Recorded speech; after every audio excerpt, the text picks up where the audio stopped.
Okay, we can start. Welcome everyone here and Milan, and welcome everyone online to the second training of the KLEPTOTRACE project on how to trace complex forms of ownership and control of assets related to kleptocrats and sanctioned entities. This is the second training of Project KLEPTOTRACE. Before leaving the floor to speakers and trainers, just a few words and a brief introduction on what is KLEPTOTRACE. KLEPTOTRACE is a project co-funded by the European Commission, by the Internal Security Fund of DG Home Affairs.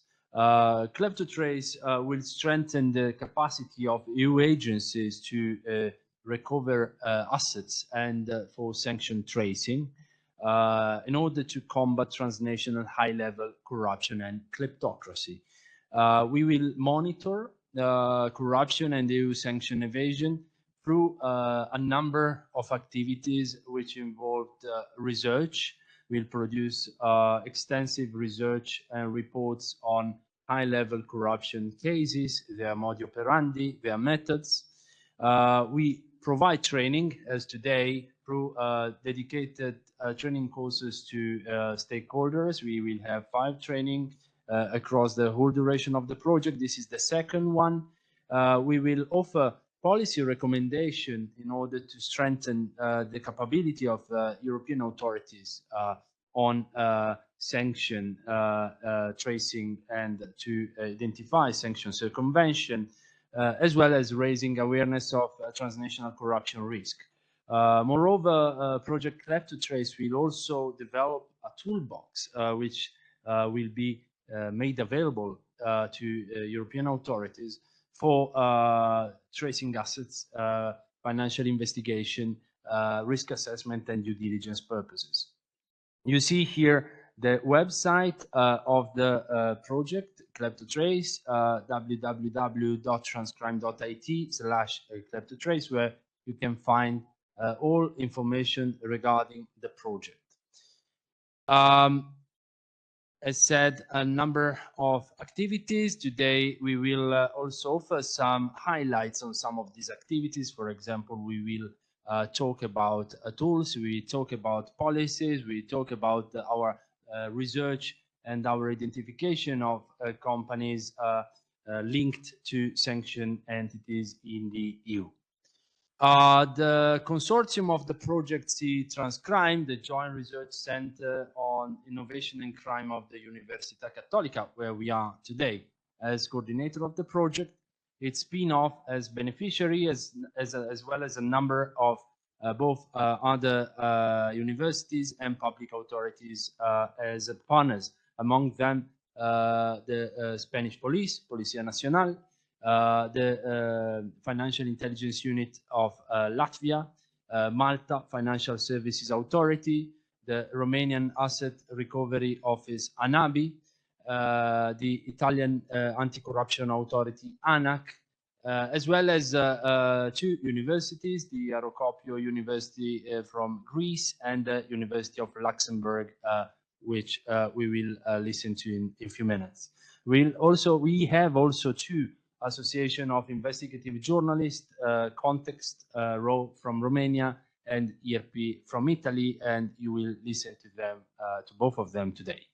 Also, KLEPTOTRACE see as associated partners the Network of Corruption Prevention Authorities and the European Business Registry Association, EBRA, which we thank for the support. And also as an external supporter, Europol, and you will have the chance to listen to Europol later on today, and Open Sanction, and you will also listen to Open Sanction today. So today you will have some speakers from some of our partners and associate partners. Just a few words about today. Why this training? Why is it relevant? And the agenda, which, however, you will find also on the KLEPTOTRACE website. I think there are a number of reasons why a training on the ownership and control of assets related to corruption is important. First of all, because often kleptocrats and high-level corruption employ complex and sophisticated forms of ownership and control of assets, of firms, of vessels, of real estate. This is not to take for granted. We have a quite long experience in analyzing ownership of firms, control of assets of criminals, including organized crime, including mafias. And what we see is that in corruption schemes, the schemes adopted are much more complex than in other criminal phenomena. And therefore, understanding in depth how these ownership and control schemes work is fundamental for all those involved in tracing assets of these people. And therefore, this training is useful for a number of purposes, including asset recovery, including asset freezing, and this links directly to the issue of sanction and of tracing of sanction. And also for identification of sanctions circumvention schemes, and for the application of sanction by extension principle, also by private operators. In fact, this training talks to a number of stakeholders, which are not only public authorities, of course, asset recovery offices, financial intelligence unit, financial supervisor, other public authorities, but also private sector, obliged entities, and other economic operators. The last point I want to stress is related to the fact that asset ownership and property right is a fundamental principle of the EU Charter of Fundamental Rights. And therefore, understanding in depth what is ownership, what is control, at least in the area of sanctions, is also fundamental in order to be lawful and for applying in a legal manner these principles. And let me just close by saying that what distinguishes the European Union with respect to other countries and other regimes is exactly this kind of balance between the protection of fundamental rights and the ability to trace and investigate crime. And therefore, this is a crucial point to be taken into account and which motivates further this training. Let me conclude by just briefly describing the agenda of today.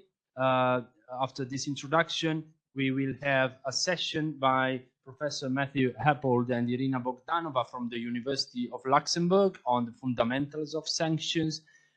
Then we will have a session by Matteo Anastasio, a transparent colleague, on defining the notions of ownership and control of assets, especially in the sanction perimeter.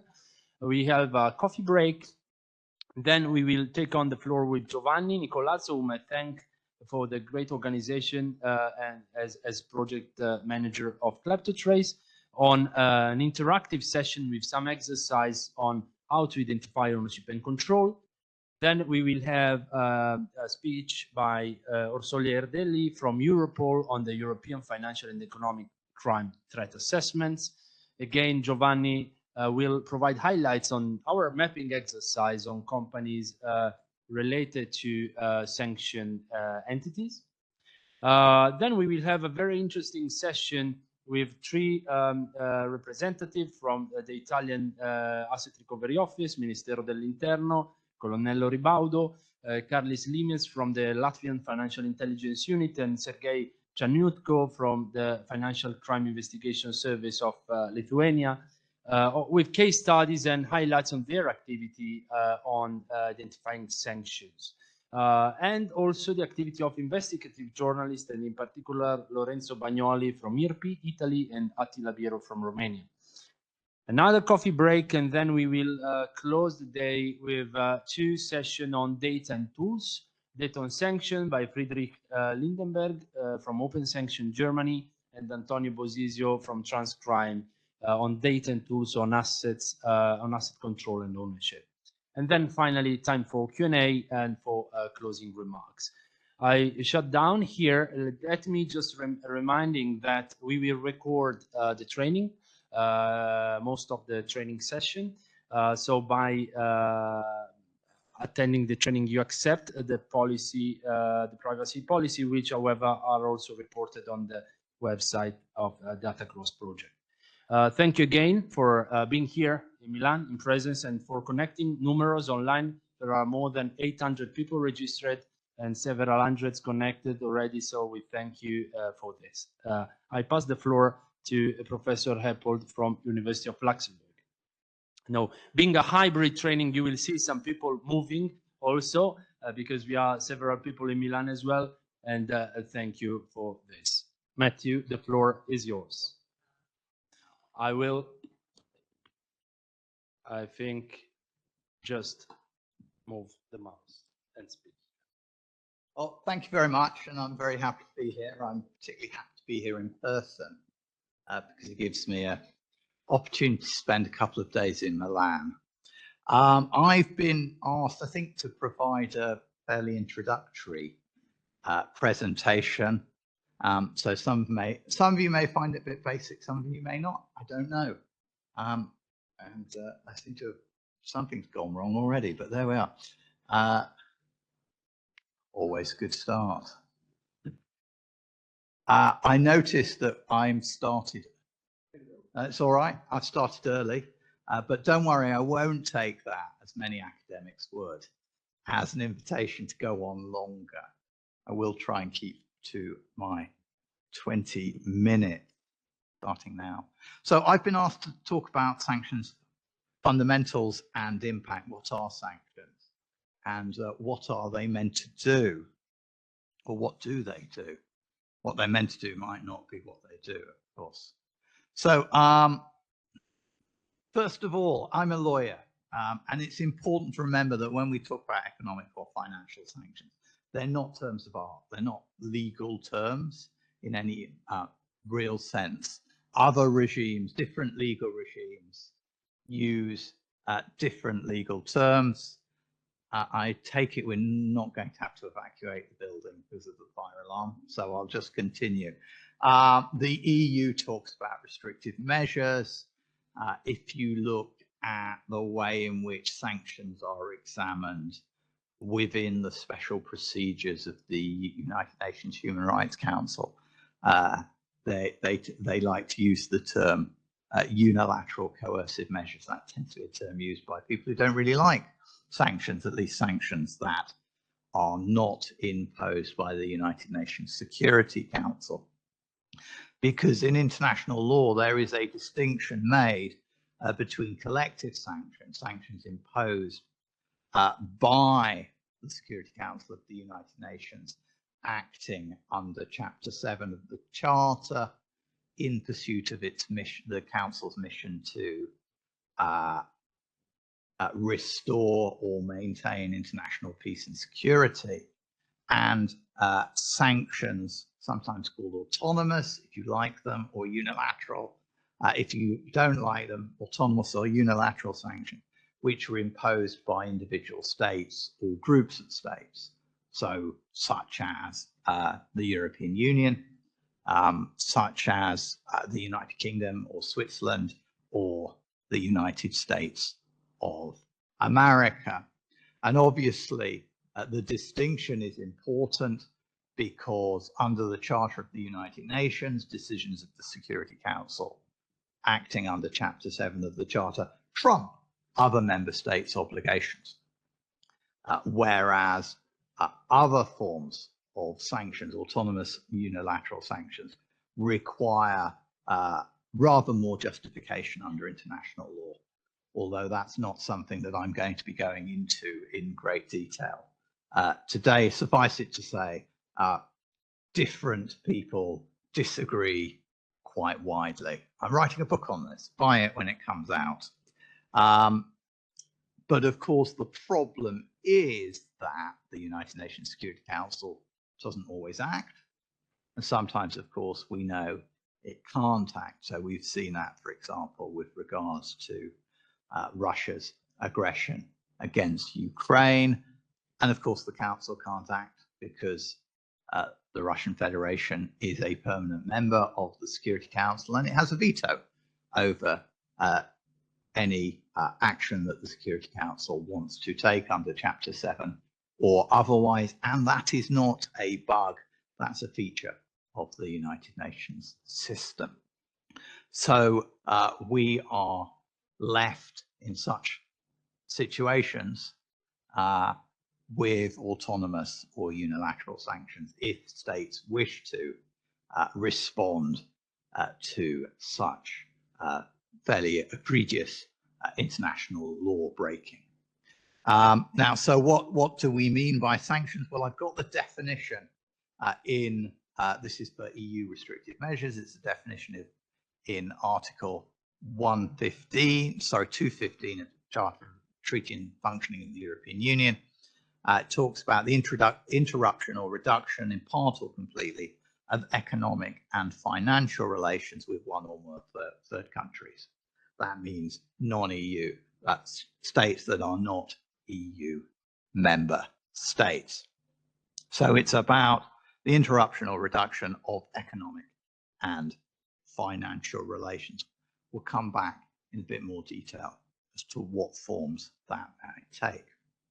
But what we've seen really in the last 30 or so years is two things. One is a greater use of sanctions, both at the level of the United Nations, but also in terms of the imposition of sanctions by states or groups of states acting autonomously or unilaterally. And in any case, even with UN Security Council sanctions, it's increasingly the case that sanctions are what's known as targeted.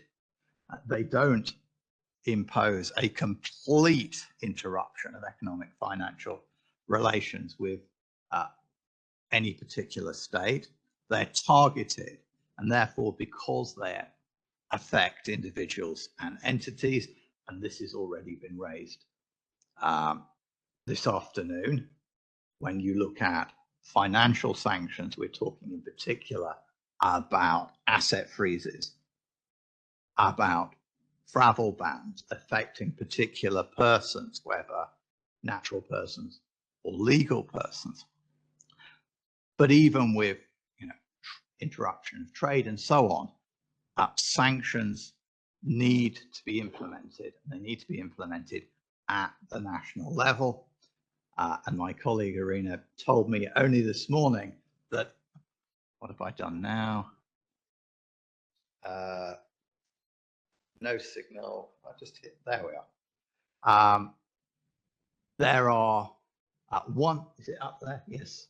160 authorities within the European Union in the various member states involved in enforcing EU restrictive measures. So there, depending on what those measures might be, various state authorities within the different member states are responsible for ensuring compliance, and one would hope punishing breach, if breach there is, of those measures.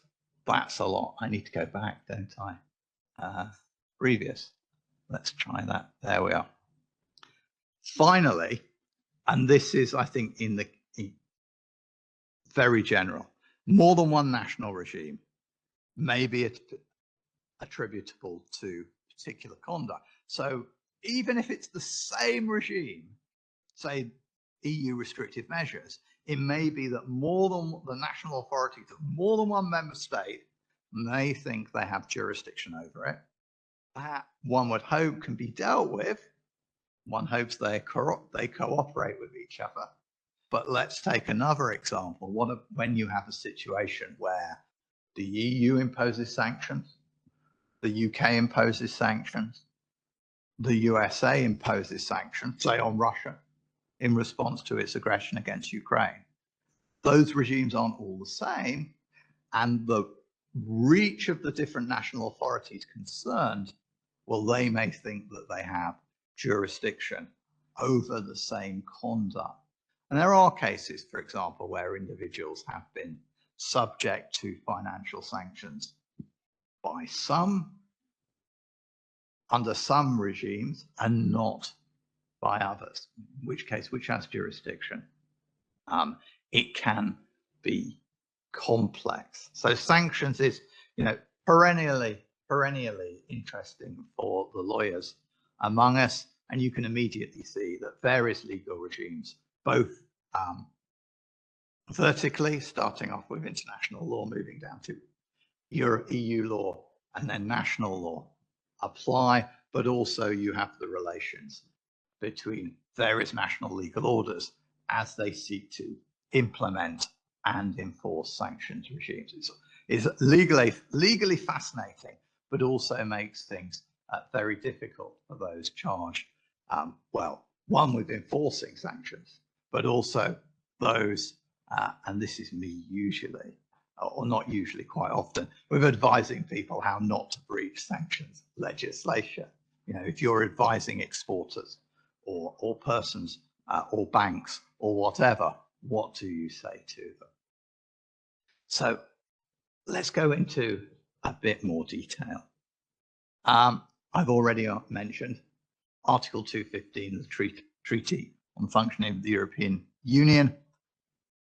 What does it say? It says, where a decision adopted in accordance with Chapter 2 of Title 5 of the Treaty on the European Union provides for the interruption or restriction in part or completely of economic and financial sanctions with one or more third countries, the Council, acting by a qualified majority on a joint proposal from the High Representative of the Union for Foreign Affairs and Security Policy and the Commission, shall adopt the necessary measures, and it shall inform the European Parliament thereof. So sanctions are imposed by the Council, that is, by the governments of the member states. Article 215.2, Council may adopt restrictive measures under the procedure referred to in paragraph 1 against natural or legal persons and groups and non-state entities. So they don't just have to be adopted against third countries, against states. They can be adopted against natural legal persons and groups or non-state entities. And that's very common. And you can also look at Article 75 of the Treaty of the Functioning of the European Union on actions to prevent and combat terrorism. Increasingly, sanctions have been used against persons who are suspected of association with terrorism groups. But we're not so worried about that today. So that's the legal basis as a matter of EU law. Of course, whether EU sanctions are always compatible with international law is another matter. And certainly a number of states have objected quite strongly. Indeed, on one case, one state, one third country has even brought proceedings in the EU's own courts, in the Court of Justice of the European Union, complaining about restrictive measures imposed against it. Slightly odd thing to do. You might think, why go to the European Union court rather than international court? But there were particular circumstances. Also have to mention this, always important to remember, the EU presents itself as a community of values, as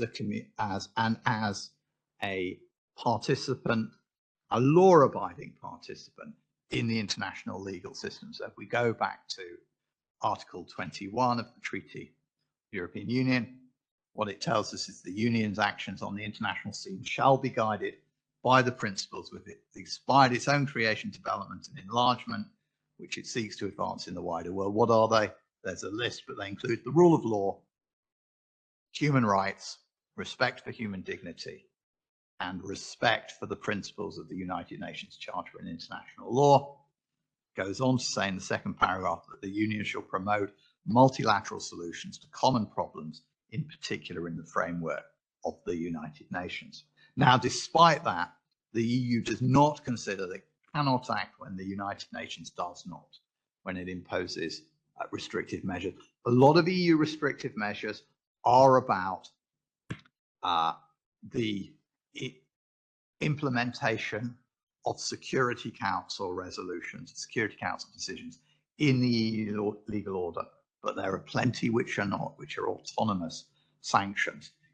Why does the EU do that? I think two reasons. One, because the matter might simply be one of, what I might say, local concern, but more generally, because action at the United Nations level is blocked, or they can't, or does not go as far as the Union considers it's necessary. So like the United States of America, and like I think most Western states, it does not consider, the EU does not consider autonomous stroke unilateral sanctions to be unlawful per se. There are some states, I think you say that, if you look at the declaration on, the principles of international law made jointly by Russia and China about 10 years ago, that says, unilaterals, UN sanction, security sanctions good, unilateral sanctions bad, but that's not the view elsewhere. And I think, frankly, a number of states which complain about autonomous sanctions and when they're directed against them have themselves, adopted autonomous sanctions in other situations. You go back to the 1970s with the Arab oil weapon, for example. How much time do I have? I've got some time. So what are the types of EU restrictive measures? Well, this is sort of the broad thing. So we know already EU sanctions can target governments of third countries, but also companies, groups, organizations, or individuals. Right? So usually we divide sanctions into 4 groups. There's arms embargoes. I think there's still an arms embargo against China going back to Tiananmen, but I can't remember. Restrictions on admission, travel bans. That only deals with individuals, obviously. Asset freezes, financial sanctions. Basically, you freeze a person, an entity. Usually a legal person, can be a natural person's assets within the jurisdiction, and you're not allowed to make assets available to such persons. And then there's, this is the catch-all, other economic measures, such as restrictions on import and export. Now, this last category has taken on fairly broad dimensions in recent years. I'm just going to give you some examples because I can't resist. I like examples. Here we are, the case of Russia. Right. Right. So restrictive measures against Russia, you have restrictions on exports and you have restrictions on import. Let's start imports. Imports are fairly simple. They include crude oil, coal, steel, gold, and diamonds. Right. Diamonds was added fairly recently. The big issues to do with diamonds. Prohibitions on the export of high-tech stuff, right? Quantum computers, advanced semiconductors, electronic components, and software. Certain types of machinery, machine tools, goods and technology used for oil refining, energy industry, equipment, technology, and services, aviation and space industry goods and technology, maritime navigation goods and radio communication technology, various dual use goods, so things that can be used for both civil and military purposes, drones, obviously, software for drones, encryption devices. Then you get luxury goods, right? I always like this one, luxury goods. So you can't get your, I don't know, your Louis Vuitton handbag or something like that. You're not allowed to export them to Russia anymore. Civilian firearms and other army materials, chemicals, lithium batteries and thermostats, and other goods which could enhance Russian industrial capacity. If there's a list, right? It's a very, very long list. That's just the short version. In addition, so you've got prohibitions on exports, prohibitions on exports, prohibitions on imports. Then the EU's prohibited the provision of certain business relevant services to the government of Russia. I'm always interested. And to any legal persons established in Russia. It's always accountancy services, legal services to an extent. And it's imposed sanctions on road and maritime transport and aviation sector. So Russian carriers can't fly over in EU airspace. And then finally, my favorite, the EU suspended the broadcasting activities and licenses of several Kremlin-backed disinformation outlets. So Russia Today, although there's a list of, there's essentially a list of channels this is an issue in Luxembourg because SES is a major satellite provider. So but I'm not going to go into that. I don't want to get done for slander or something like that. So as you can see, right, Russia's the, really very extensive sanctions, but they're not complete. There are various things that you can you can still export to Russia. So foodstuffs, fairly obvious example. And the EU said, nothing to do with us. If you remember back in 2022 now, spikes in global, commodity markets concerning the export of grain in particular, the EU saying, look, this is nothing to do with us. We're not banning this import or export because that's not what we do. If there are problems in the developing world, it's not our fault. We're certainly not trying to starve the Russian people. Are sanctions effective? I've got about 2 minutes left, according to my thing. So I'll deal with this very quickly. This is 5 minutes. All right. This is what President Wilson said in 1919. You remember President Wilson, League of Nations was his idea. The idea the League of Nations would impose sanctions on aggressors. Italy against when it invaded Ethiopia in 1935. It didn't work, obviously. And he thought sanctions were going to be great. He said, apply this economic, peaceful, silent, deadly remedy, and there'll be no need for force. It's a terrible remedy. It does not cost a life outside of the nation boycotted, but it brings pressure upon that nation, which, in my judgment, no modern nation could resist. Well, that's been proved, I think we have to admit, completely wrong. But so why are sanctions so popular? Well, the answer is we now, there's a prohibition on the use of force in international relations, a general prohibition. If states want to engage in broadly coercive diplomacy, sanctions are pretty much the biggest stick they've got. And it's true that if the only tool you have is a hammer, then every problem you have becomes a nail. We've seen in the EU sanctions are imposed by the Council. That's the case everywhere. Sanctions are imposed by, usually by the executive. They are imposed for political reasons, usually in pursuit of foreign policy goals, although that's been wider. You see various forms of sanctioning now against criminal groups, hackers, organized crime, and so on. The US, for example, imposed sanctions against the Kinahan crime group, which is an Irish crime group now run out of Dubai, interestingly enough. There you are. But the problem is, in many respects, is what's the purpose of sanctions? It's often ambiguous or at least unclear, which means if you don't know what they're meant to do, it's difficult to know how effective they might be, and also because they're political, politicians often tend to overstate how effective they are. Are they about coercion? Are they about making the people against whom they're targeted do things that you want them to do, or stop doing things that you don't want them to do? Are they simply punishment? The general view is they're not. In many respects, you might think, well, that's what they are. They're about inflicting pain. They are sanctions in the classic sense, or in international law, they're countermeasures, which are not countermeasures in international law, are meant to be punitive, but their old term reprisal indicates what their real origin is. Are they about incapacitation? Is it simply, not changing policy, but meaning that the policy a third country seeks to pursue, they can't pursue effectively because they don't have the means any longer to do so?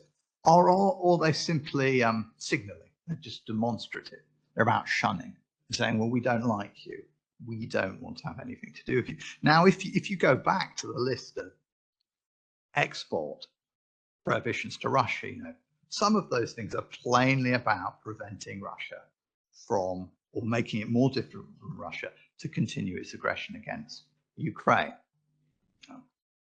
Prohibition of drones, for example, can't export drones. Just you have to buy them from Iran instead, something like that. But what about luxury goods? Look, that's about making life more difficult, or travel bans. It's about making life more difficult for the Russian elite. You can't buy your wife or your mistress a new handbag, and you instead of going on holiday to Saint-Tropez, I don't know, you have to go to Sochi or somewhere like that. That's what it's about. In addition, I think different. If you ask different people, they have different views about what constitutes success. Political scientists are often quite skeptical about sanctions. They're like, well, they don't often change behavior. Economists say, oh yeah, they work. Why do they work? Well, they really hurt. And indeed, what's interesting is the move from targeted sanctions, to targeted sanctions to in the 1990s from comprehensive sanctions was really based on this view. One, that comprehensive sanctions are a complete interruption of economic relations. One, they were really damaging. Classic example is Iraq, said that 500,000 children died because of UN sanctions against Iraq. Although there's been a lot of stuff since that says you couldn't really trust the statistics, given that they were produced under the dictatorship of Saddam Hussein.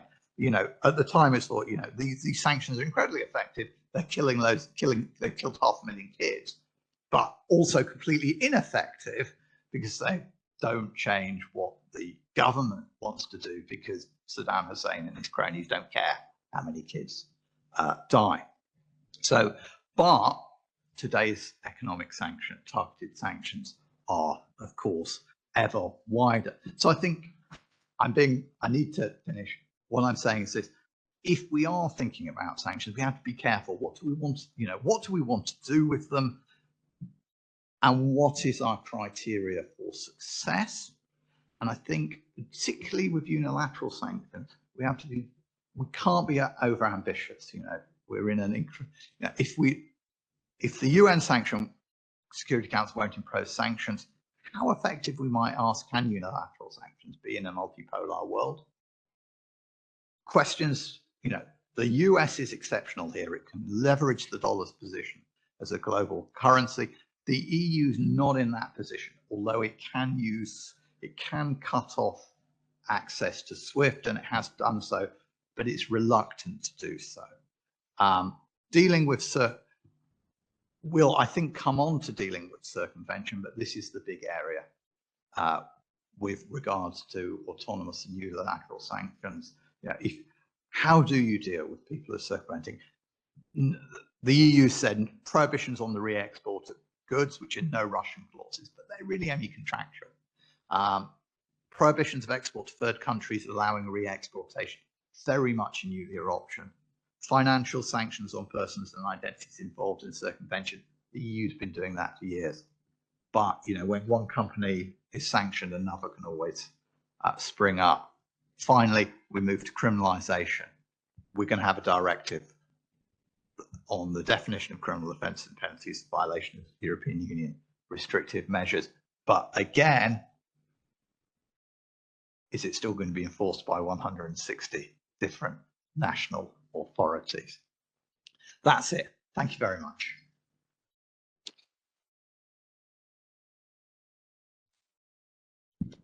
Thank you, Professor Heppold. You gave us a key concept which will turn back quite useful today. Now we will focus on asset freezing, and in particular with Matteo Anastasio from Transcrime, we will look at the concept of ownership and control of assets in the framework of sanction. Please, Matteo, the floor is yours. Thank you very much. Good afternoon to everybody. I'm Matteo Anastasio, a PhD candidate here at Transcrime, and today I'm here to discuss a little bit more into details the criteria that are the I think this is, I'm sorry, the other presentation should be this one. Yep. So these criteria of asset ownership and control, these criteria to which assets can be frozen. I will dwell into these terms, and I will try also to illustrate how these criteria are used by the different sanction regimes in the EU, in the US, and in the UK. And these concepts and these rules will be also explored by following presentations during this training, so they will come at hand quite easily during all the day. So just a brief recap. As Professor Happold has clearly stated, here we are talking about targeted sanctions. Targeted sanctions targeting specific individuals and entities. And these targeted sanctions have two main obligations on Western economic operators. There are the freezing of funds. This is, of course, an obligation, the freezing of funds and economic resources, meaning designated entities cannot deal with their funds, cannot exchange them, cannot benefit from them, they can't use them, and the prohibition to make funds or economic resources available to designated entities. That means you can't alter the quantity, the quality of the holdings of the assets that designated persons and entities own and have. This is the golden rule that I really would like to be a golden rule, maybe of the day, for sure, of this presentation. There is no one-size-fits-all model of due diligence. This is, of course, true. You already know that for AML, for sanctions, for many sectors. But it is particularly true here since we don't have much law enforcement activity, and we are still in, I would say, magmatic situation where many terms, many issues must still be cleared out. And this will be, again, really evident, I would say, during all the day. It is, as you clearly read, for each operator to develop, implement, and routinely update a new sanctions compliance program, which is case-by-case specific. So I'm here to talk about sanction by sanction. Let's develop a metaphor, for example. Let's interpret the effects of sanctions as a virus, as the effects of a virus, for example. Of course, virus is a very bad thing. Sanctions are not a bad thing in our view, but of course they are a bad thing for designated persons. So the point is sanctions, the effect of sanctions spread according to certain rules. And my role here is to try to disentangle it a bit and let you understand which are those rules according to the different regimes, okay?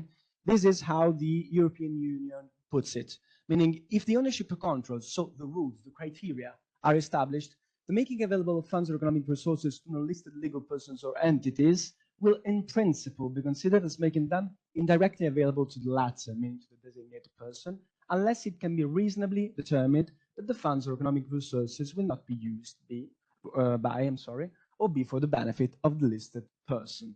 Okay, so sanctions, the effects of sanctions spread according to those rules. I wanted to underline in principle and reasonably determined that really, again, express the, I would say, vagueness of some clauses. What can be reasonably determined? What is in principle true or not true? So just to stress again the point that we move in a quite uncertain territory. This is a brief table regarding ownership and controls in the three regimes we are dealing with today. So the EU and the UK are pretty similar to, in some sense, regimes in the way that, of course, UK was part of the EU until not much time ago. So for both UK and the EU, the frozen assets are funds and economic resources. While for the USA, we speak about property or interest in property. It seems quite, similar expressions, but if you go to the definitions, we'll go deeply on that. Words really count in this matter.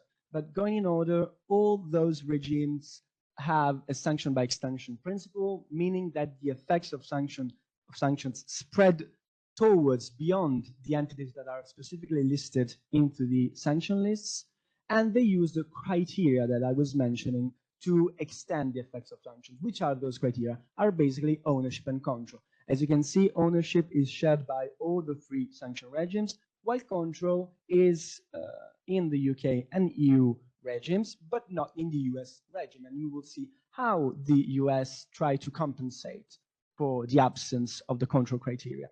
So the ownership definition, as you see here, for EU and UK, they stress the point of proprietary rights, shares or voting rights, and these has huge consequences, while the US stresses the 50% or greater interest as a strict 50% rule that we will see. So if this is clear, I will go on a little bit more on detail about what we intend, what we mean by ownership and their characteristic and their characteristics. Yeah. So first of all, joint ownership.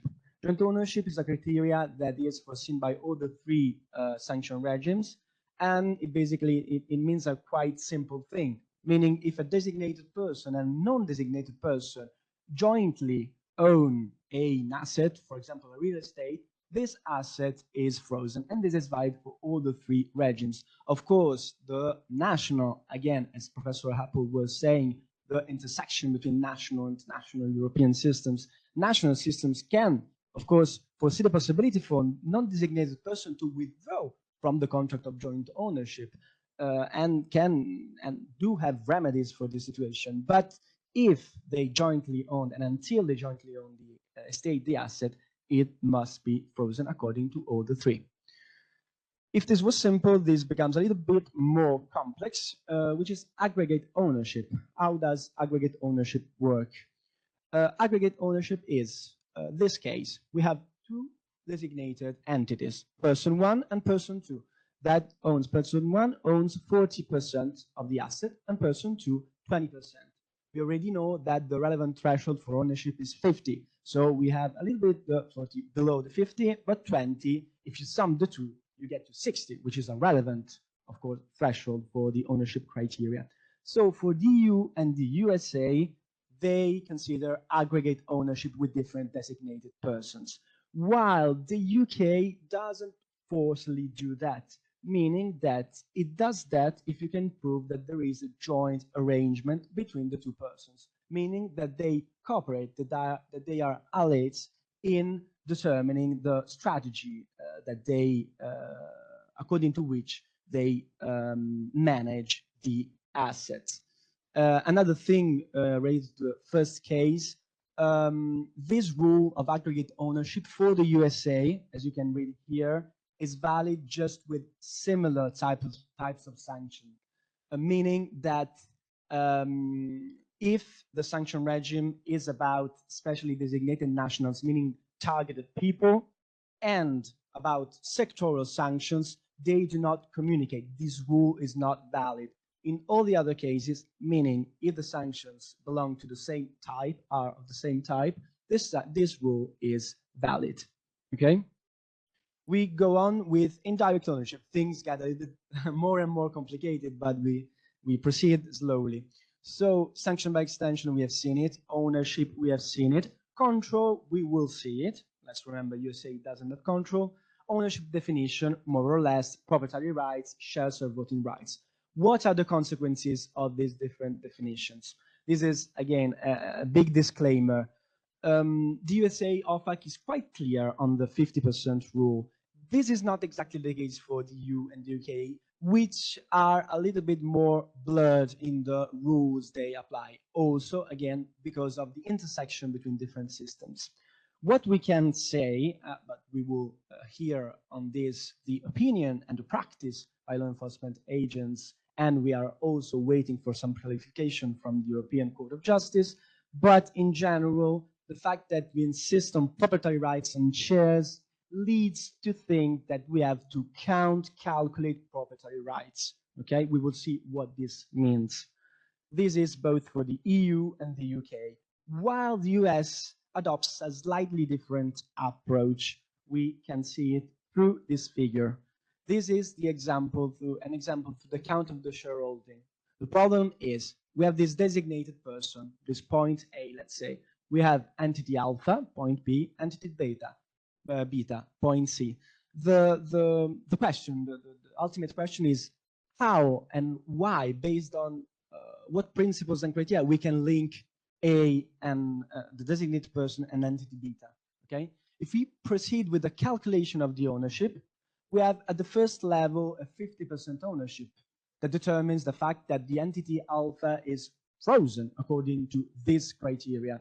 Then we have entity beta, which if you proceed with the calculation of the shares, it's not forcibly frozen. Of course, let's see the thing, unless control is established, because we know that in EU and UK, we have also the criteria of control. But taking just the ownership and interpreting the ownership as the count of shareholding, that shouldn't forcibly be frozen. What about the OFAC 50% rule? The OFAC 50% rule states that if you reach that relevant threshold, which is 50%, all the rights belonging to this entity are the same as the rights that the designated person has. Meaning that if you overcome this threshold, all the rights, all the assets that the daughter, let's say, has are the same as the mother, as the father, as the designated person. So here we have the threshold of 50% and then the threshold of 50%, meaning that all the chain is frozen according to the OFAC 50% rule. Okay? Here, entity beta is frozen for two reasons, of course, on a principle, on a theoretical sense, because it is 50% by designated entity, as we have seen, and also it is 50% owned by the frozen asset entity alpha. Okay? So a really brief example, which could seem complicated, but complex, but it's not about that. What are the practical consequences of this? Here you have a designated person who owns 50% of two entities. So according to both those criteria, those entities are frozen because we are above the 50% threshold, both in terms of OFAC rules and in terms of proprietary rights. Okay? Then if we go on the other level, we see here 25-25 means that counting the aggregate ownership, we have 25-25, 50%. It means that the designated person owns 50% of the asset on an aggregate ownership, on an aggregate percentage. So you sum, so you get 50%, so the asset should be frozen. Okay? What about the European system? Here we have 25-25.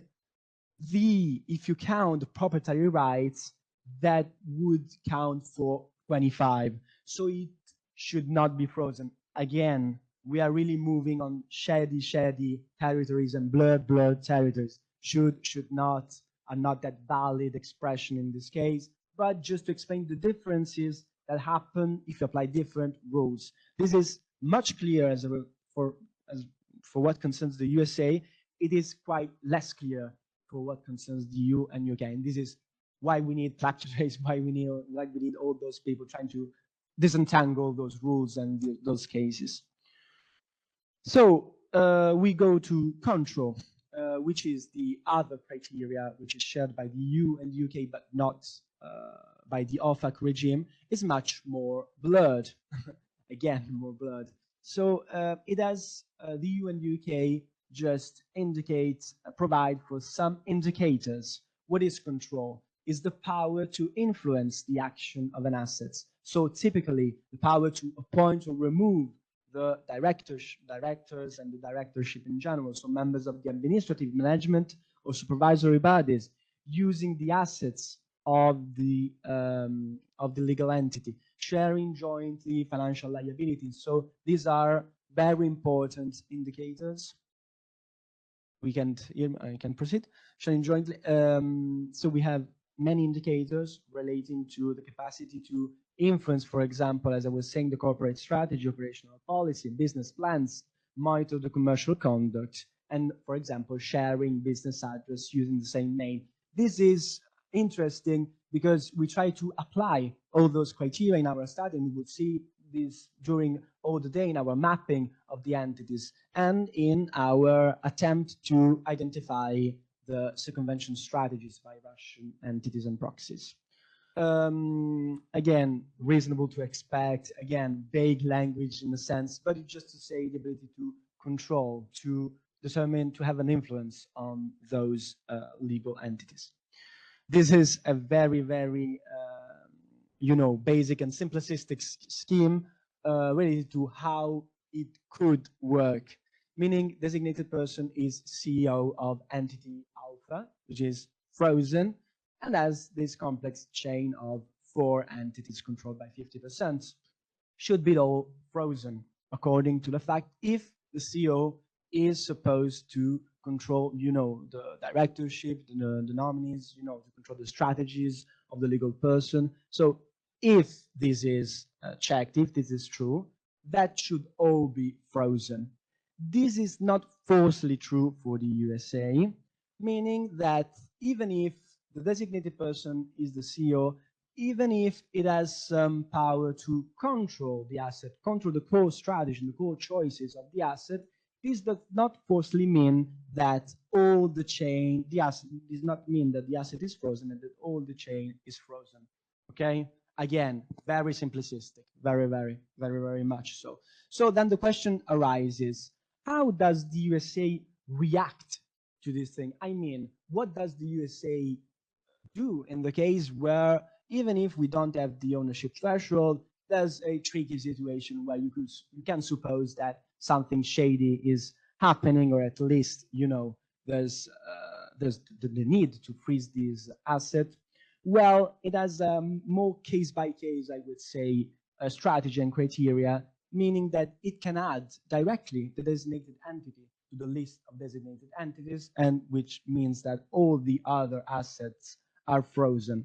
And in general, you must be very careful, and the OFAC is very clear about that, that you have to be cautious in dealing with such a non-blocked entity that may be connected to designated entities, because you could also have something to do with a designated person, maybe a designated person signing a contract that you sign, maybe a designated person having a special role that determines that you are in contact with him and her, or that you are enriching them.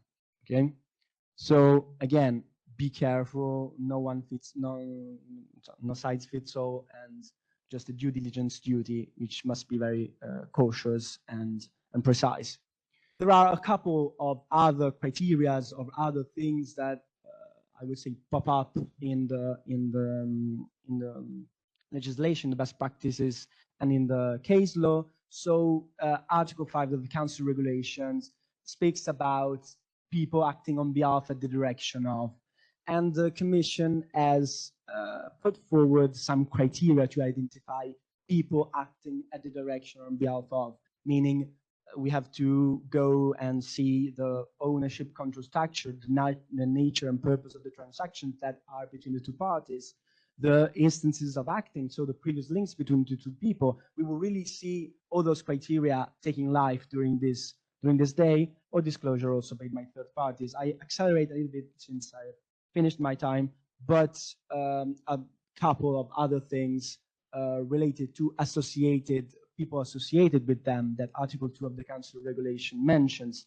I suppose we can use similar criteria to other shady situations as the ones we have just seen. But besides that, the best practices signals then that in the notes of the list, there are some additional individuals that may be considered to be associated with. So have also a look to the additional information in the list. Who is responsible? The NCA. So stress the NCA, I would say. So ask the NCA for information, because they have this role to really bring clarity. We know that it's difficult, but we will discuss that. And finally, another thing we will go into today is, what if we can we suspect that there are transferring of assets that are suspicious immediately before sanctions take effect. These are the criteria that, according to the European Commission, we should use to understand if this kind of transaction is suspicious. So the closeness of ties, professional independence, gift, formal agreements, and nature of the assets. This is pretty much all. Thank you very much. And if you have questions, I'm here, of course, to reply. Thanks.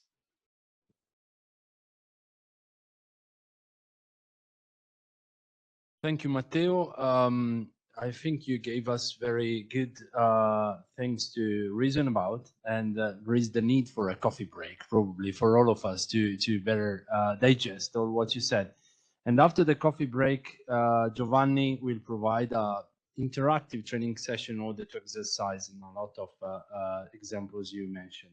Let me only stress to those online that you can already post questions in the chat to all, so as we can collect them and then find a way to answer.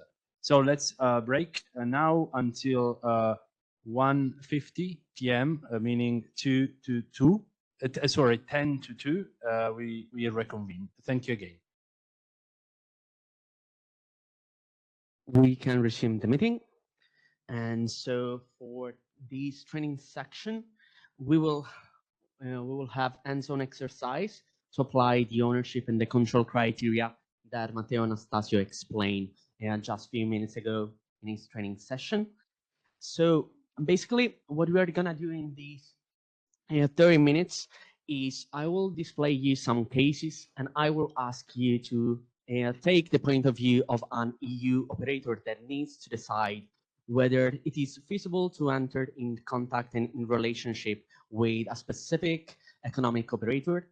And you will have to say whether, it is feasible to enter in transaction with him, and therefore whether there is no obligation to end up in the contract relationship, or whether you are forced to stop the transaction, and therefore you must not enter an economic relationship with those operators.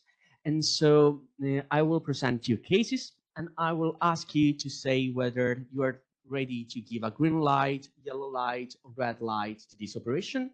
And you will find this question and the answer that you can provide on slido.com. So I will ask you just to use your mobile phone or your browser and your laptop and connect to slido.com and insert this code that you've seen here displayed on the slide. And then I will present you several cases just to train with the definition that Matteo Anastasio provided a few moments ago. If there are any problem, you can write on the chat. And for the one who are here in presence, you can simply raise your hand.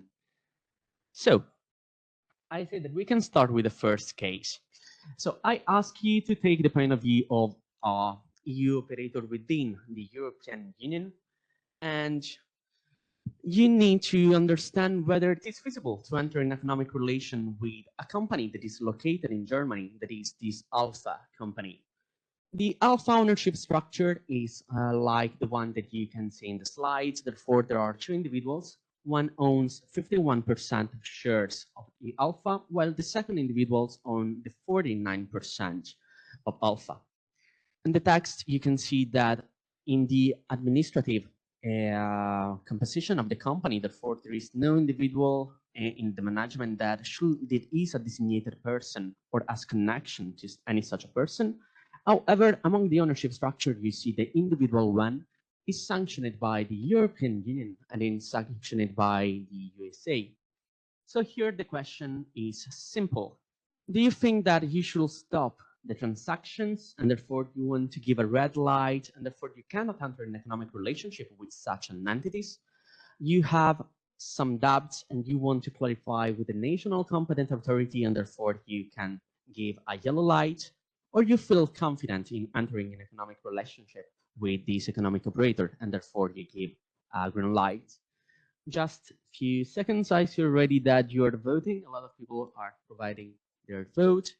I will leave you just a few seconds to read the case again, to have a look at the ownership structure, and to make your decision whether you want to provide a red light and stop the transaction, whether you are unsure about that and you want to ask the national competent authority, that is, what you should do in case you have any doubts about that, or whether you feel confident in relation to your knowledge of EU policy and you want to enter an economic relationship with that. Already hundreds of people have been voted, and I think that in 2 seconds you can see the results of that. And basically, the vast majority of individual gives a red light in this situation, and this is right. before, under the EU sanction policy, the presence of a relevant shareholder that this case has over more than 50% of ownership rights affect the outcome of the transaction, and therefore EU operator must not engage in transaction with this Germany-based company unless it is asked the national competent authority the permission to enter in contact with that authority, and the national competent authority for some reason decide to allow the license or authorization to allow such transaction. And just to explain again what Matteo just explained before, the ownership criteria defined by the European Union say that if the ownership is more than 50% in shareholding right, voting right, or property right, you cannot enter an economic relationship with those companies that are therefore owned by sanctioned entities, even if that German company doesn't display, in this sanction list. It is necessary to remark that the presence of a shareholder in the ownership structure doesn't automatically imply that you cannot enter in economic relationship with that company. You need to understand whether there is a significant control or ownership of those individuals on such company. And here, just to stress that, okay, here we have a Germany-based company, but if it was, for instance, a UK-based company or an American company, it doesn't change, because your point of view is the one of European economic operator, and you need to respect the European sanction policy, independently whether the company you are entering in relationship is European, is German, is UK, or is based in another jurisdiction.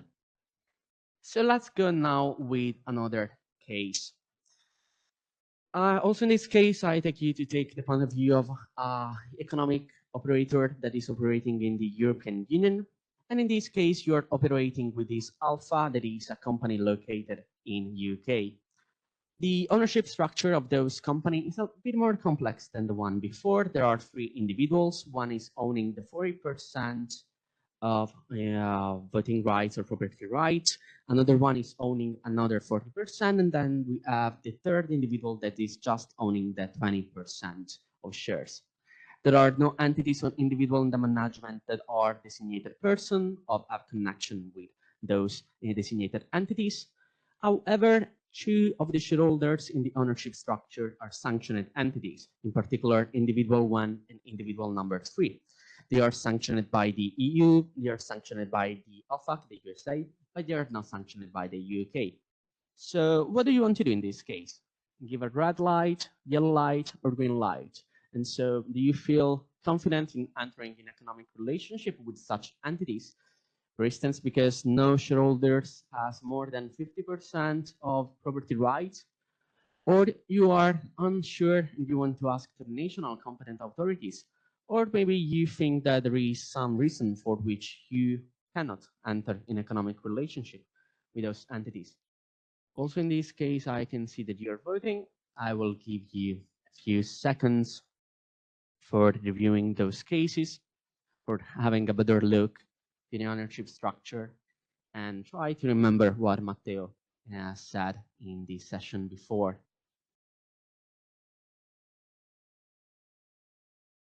In any case, if you have some questions, doubt, you can always write on the chat.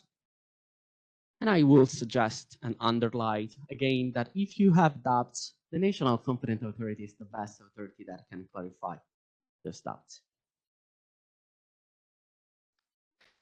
And if you are an EU economic operator, on the website of the European Commission, you can also find the list of all the national competent authority that are competent in your jurisdiction.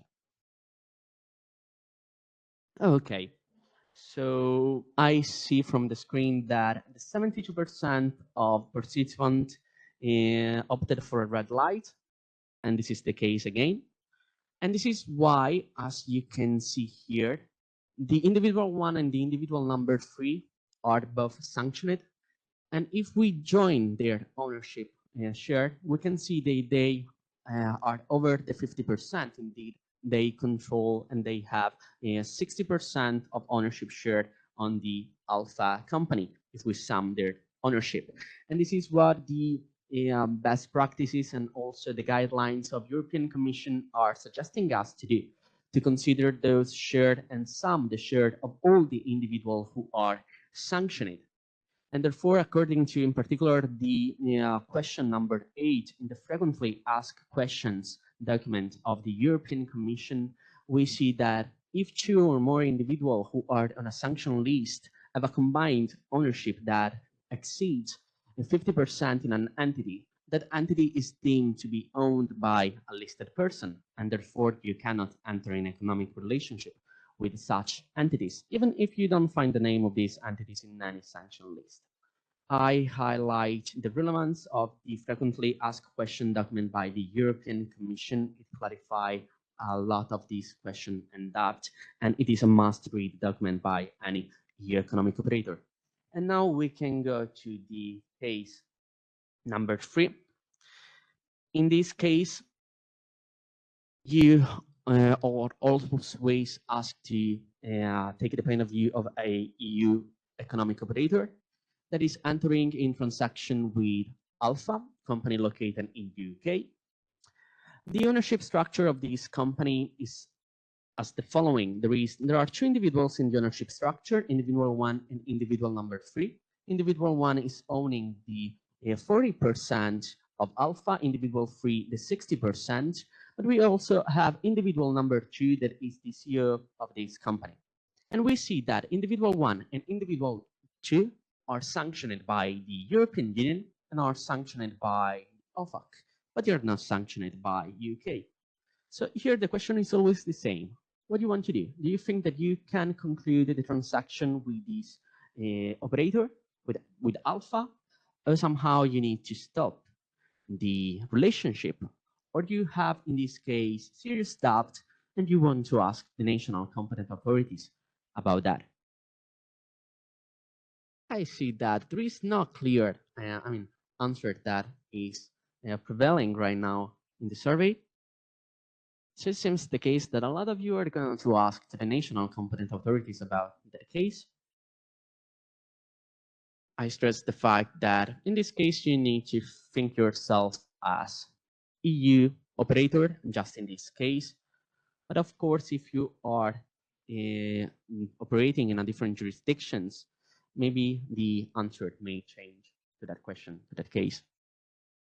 I will leave you a few seconds more to read the case, have a look to the ownership structure.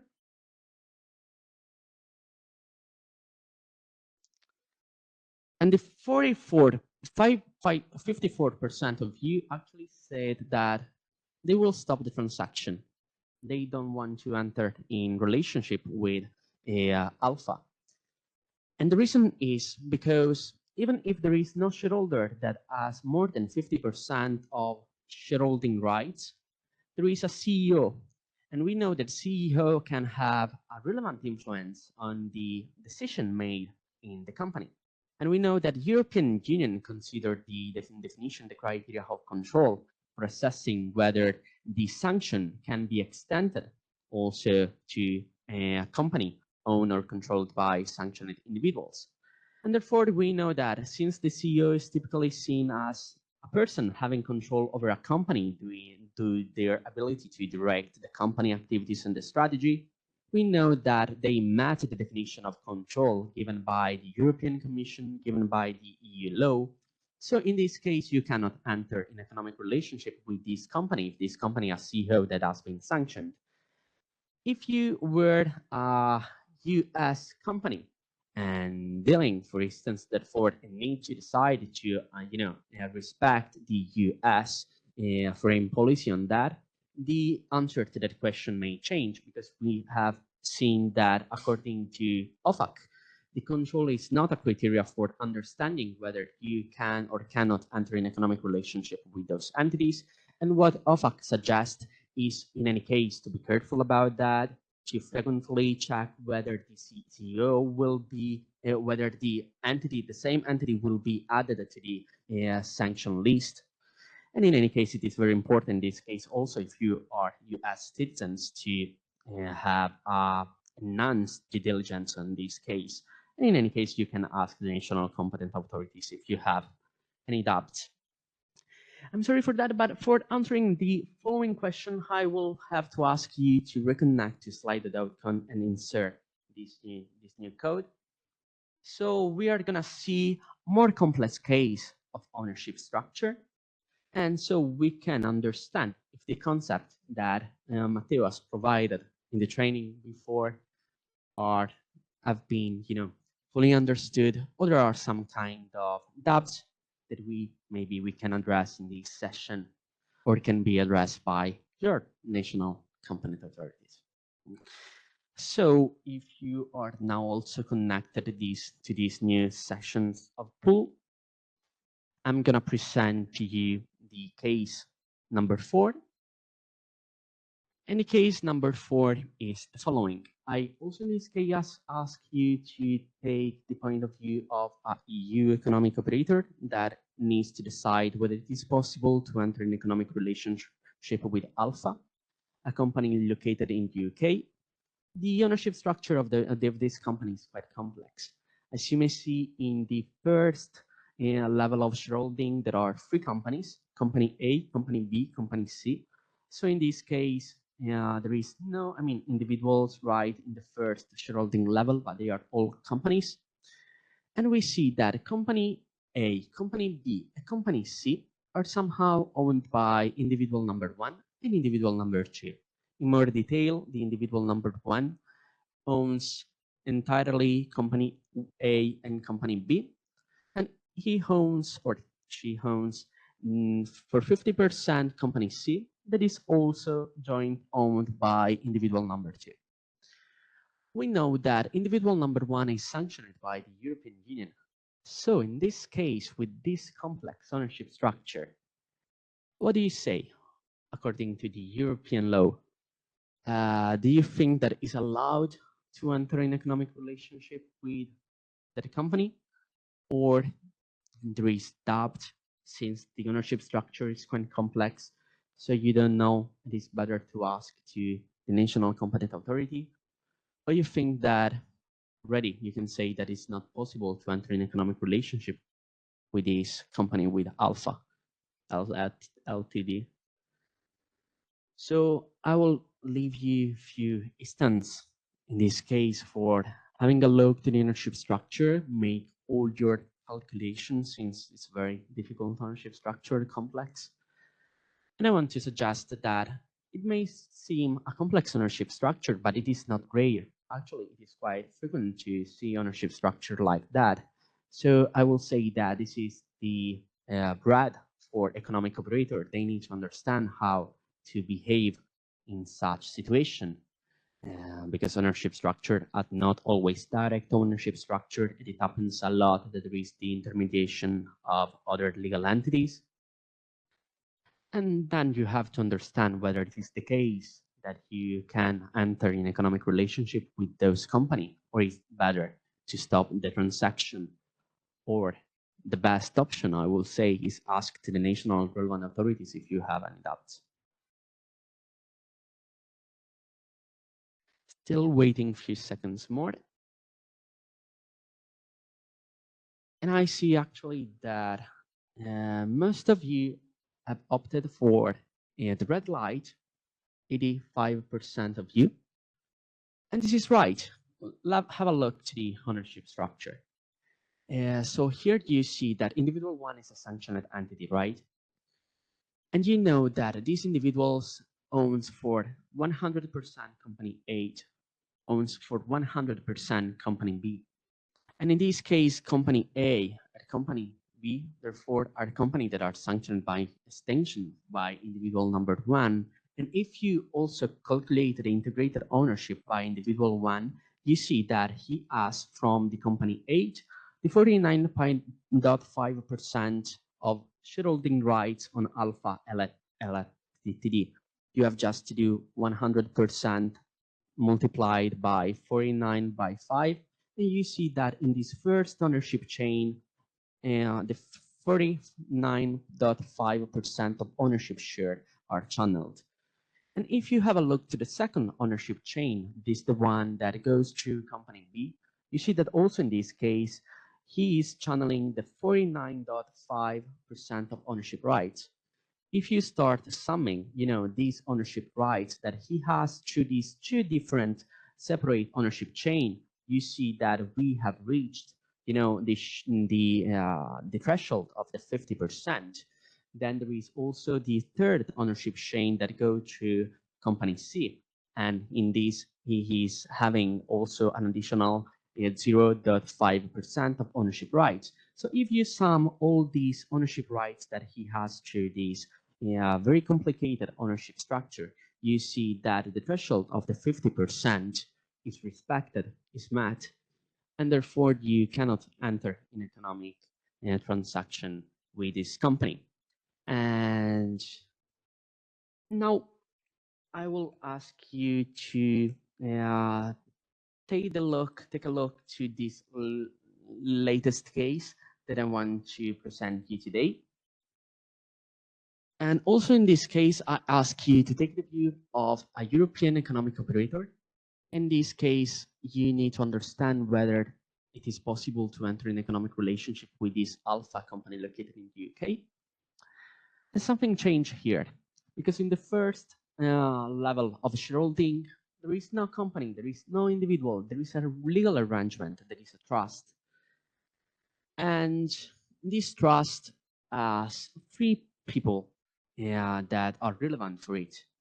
The first one is the settlor, therefore the individual that decide to start this trust and decide to appoint an individual, number two, the trustee, to manage those trusts on behalf of another person, that is the individual number three, that will be the ultimate beneficiary of the trust, the one that at the end, when the trust then can be dissolved, will have the full ownership of all the assets kept by the trust.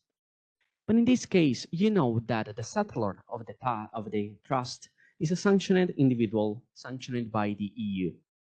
And you need to understand whether you feel confident in entering an economic relationship with this alpha company located in the UK, or whether you think that since the sanctioned individual is a settlor, you cannot enter an economic relationship with these assets, even if the assets is actually managed by an individual who is not sanctioned, like the individual number two, that is the one that is managing the trust. And also, if you think that individual number three is not sanctioned and is the one on behalf of whom and the individual number two takes all the decision, or whether you think that it's a very complex case and you want to ask the national competent authorities about it because you don't know how to disentangle this kind of stuff. And I have to stress that this kind of situation where you really don't have the clarification for understanding on how to be safe in dealing with such complex legal arrangements happen a lot of times.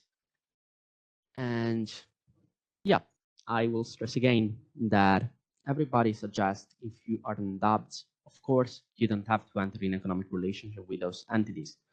The best case is ask for help to national competent authorities, but in any case, you cannot enter in economic relationship.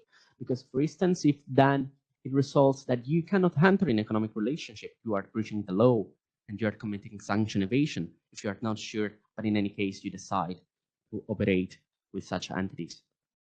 So most of you decided to give a red light. And I have to say that this is what the Italian competent authorities also decided to do. I mean, there is the Italian authority, Guardia di Finanza, decided to freeze the assets held by the trust in this situation where the settlor was a sanctioned entities. But the case right now is on the Court of Justice, and we do expect a ruling on this specific case that is known to be the T-Trust cases. And we hope that also the ruling by the Court of Justice will provide clarity on how to interpret this kind of situation. It will provide also clarity on the matter and on the definition of control or the ownership. And therefore, this is the case. The Italian authorities decided that since the settlor is a sanctioned entities, and we know that it's the settlor that decide to appoint the trustee, that is the one that is managing those company. Here, the Italian authority defined that this individual, the settler, therefore, can match the control definition given by the European Commission, but also recalling the AML definition of beneficial ownership, we see that the settler of a trustee is inside the individual that are considered to be the beneficial owners of a trust. And therefore, for that situation, the Italian authorities decided to freeze the assets. The defendants and therefore this company appeal to that decision. And now the judge decided to ask the Court of Justice to give clarification about that. So I will think that in this case, we can give a yellow light. We still expect clarification about that by the Court of Justice. The Italian authorities decided to freeze. So I will say if you are an economic operator, of course, you should not enter in economic relationship with this company if also national authorities decided that that was the case for freezing those assets. But asking the national competent authorities or the Court of Justice, if you have the capabilities, in this case, the internal judge, the Italian judge, decided to ask the Court of Justice is the better situation. Therefore, ask whether you are not sure whether you should enter or not in contact with those entities. And so these were a few cases that I wanted to share with you. And if there are anything that is not clear, you can ask on the chat. At the end of this training in the afternoon, we will also have a Q&A session in which you can also ask a question if you have some doubts, and we can clarify that. And right now, so I think that we are ready to go to the second panel of the day. Oh, there is a question. Okay. I will read the question and I will give you the answer on the Q&A question. I see there are some comments such as somebody think that the red light will be more accurate in this case. And I think that I can agree also on that. I mean, some national competent authority decide to provide the red light in this case. And this provides you also the kind of uncertainty, the fact that there are no clear definition about this concept right now. And of course, you need to be cautious. And this case, red light is also could be considered, of course, a correct answer for this case. Okay, so for the remaining question, we can address them on the Q&A session. And since now the time is over, I will leave the floor again to Michele Riccardi, and we can proceed with the second panel of this training. Giovanni Nicolazzo again will now give some highlights and updates as regards this mapping. So please, Giovanni, come to floor. Thank you. Thank you, Michele. Hello again. Okay, so as Michele was saying, actually since March 2022, we started after the launch of the full-scale invasion of Ukraine here in Transcrime, we started to try identify the connection between sanctioned entities and European companies. In particular, in the first, I'm giving you just a bit of history of these activities in the very beginning days of the large-scale invasion. Since our research also deals with ownership structure, the necessity to study, to reveal the complex and opaque patterns of ownership structure that connect to other type of financial crime, corruption crime, and so on. We were in the right place to answering to a question that was basically the extent of these sanctions that were issuing against those individuals who somehow were considered to be responsible for the large-scale invasion of Ukraine. And the question was, how are those sanctions impacting European economy? And in particular, how many are the companies that are linked to those entities, and therefore that maybe under the impact of those sanctions as well. And in March 2022, we started addressing these first questions by focusing on 33 very relevant Russian oligarchs that were sanctioned by different sanction regimes all around the world, for instance, by USA, by UK, by EU. And we found that these 33 oligarchs, that for the most influential Russian entrepreneurs, had a connection with more than 1,000 of companies in Europe. And just this was helpful for understanding that European Union was so much exposed to Russian economy and therefore to also the influence individuals in Russia. And we therefore connected the link that those individuals had with those European companies. And in these cases, we actually mapped all the link that were above the 5% of ownership. And therefore, it is a kind of mapping that is not strictly adherent to the ownership criteria that we have been describing so far. Here, we're just mapping the connection that those individuals had with a European company, even with a threshold that is less than 50%, just to understand how this connection were widespread all around Europe. And we saw that the way in which those individuals were linked to this European company was through the mean of a very complex ownership structure.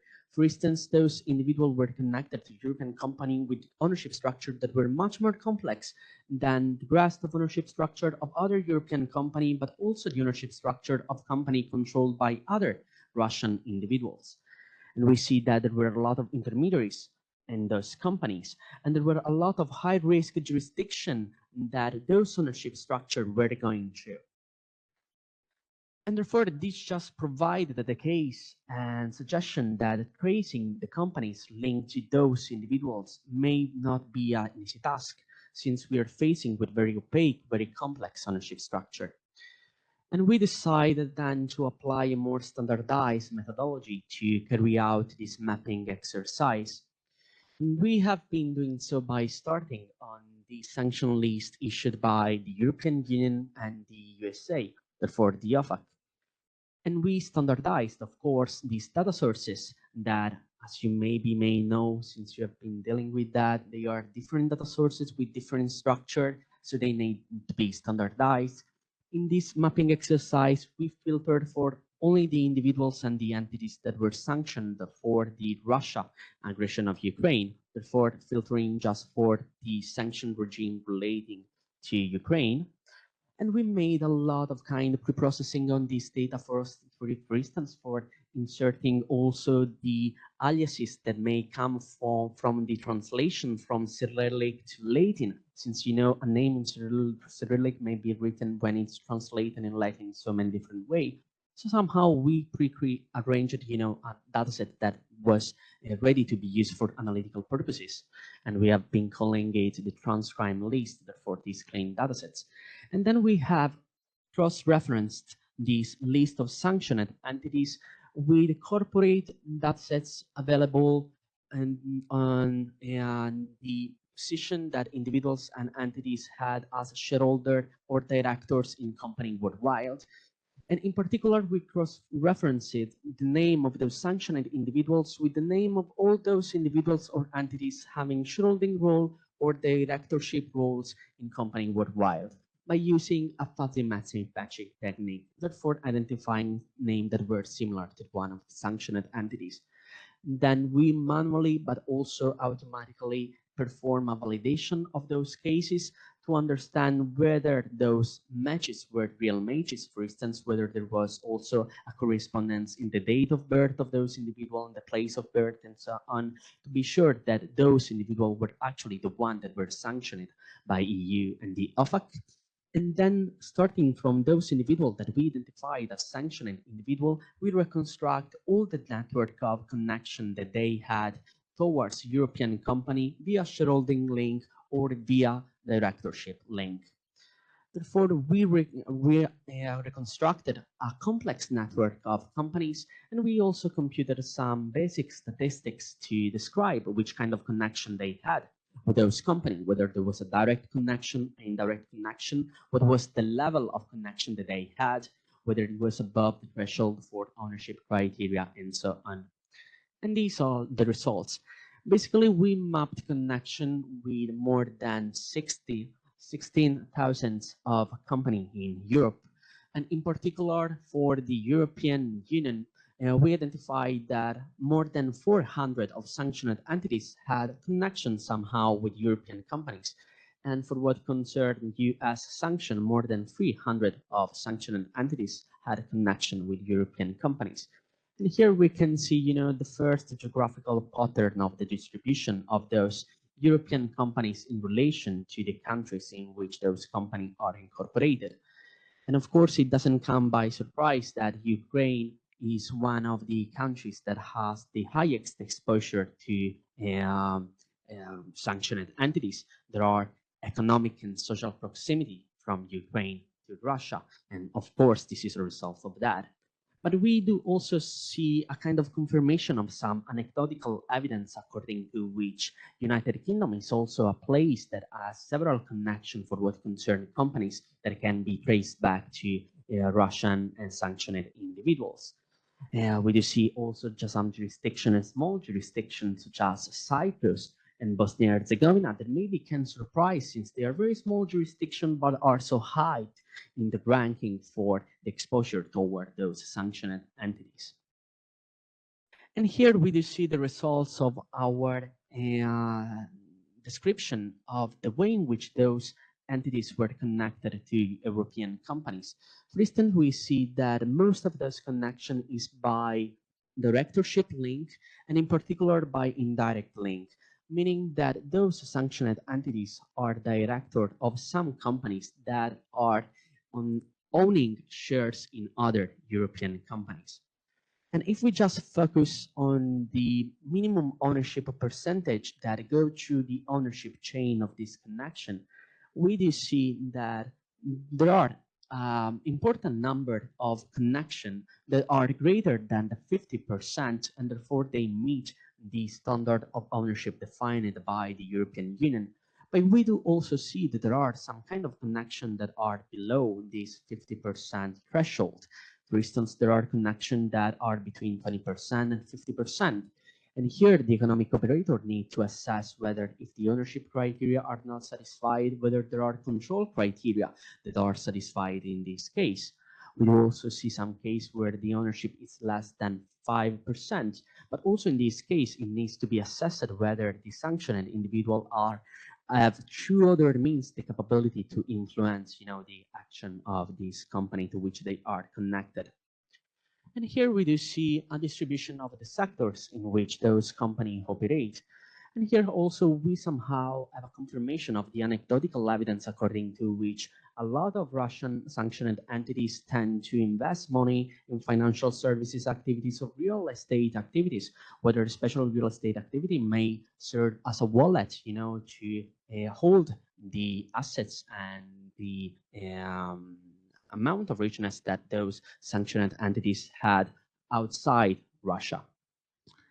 And here we have a ranking of all the jurisdictions that are included in these complex ownership chains that connect Russian individuals, sanctioned individuals to European companies. Basing all the company that intermediate the connection of sanctioned entities and European company. And of course, here we do see that most of the way in which sanctioned individuals are connected to European company are to Russian-based company. This may seem quite straightforward, but it raises also a kind of alarm, since for understanding who is the beneficial owner and who is the director, for instance, of this Russian-based company, we need to ask Russian register to provide us information about that. Otherwise, we are not able to reconstruct, for instance, the full ownership or have a clear idea of the directorship of those companies. And we may suspect the Russian authority are not going to cooperate with us in these tracing activities. So here there is also room for sanction circumvention, the opacity that comes from the refusal of providing information about the ownership structure. But what also is surprising is somehow that there are very small jurisdictions that are very small in relation to the GPT in the European Union, such as Bosnia and Herzegovina and Cyprus. But they are some of the jurisdictions that intermediate the most of this connection with these sanctioned entities.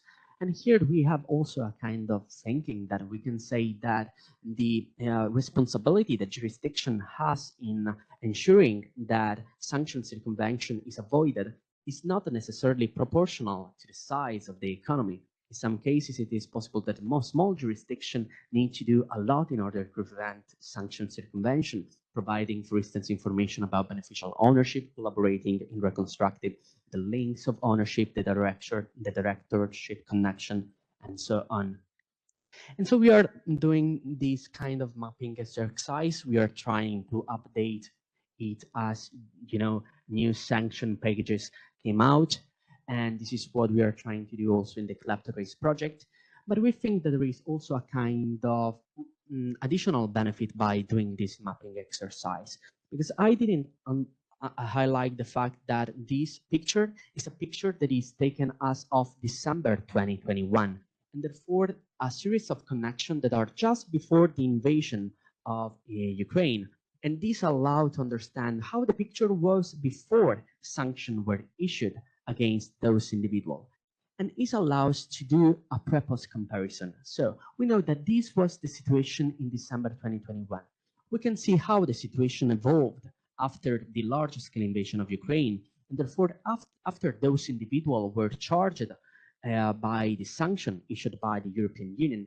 And if we do find some changes that are not allowed according to European law, because these ownership structures are frozen, therefore nothing can be altered in relation to the ownership interest and so on, we are finding some kind of suggestion that needs to be explored of sanction circumvention.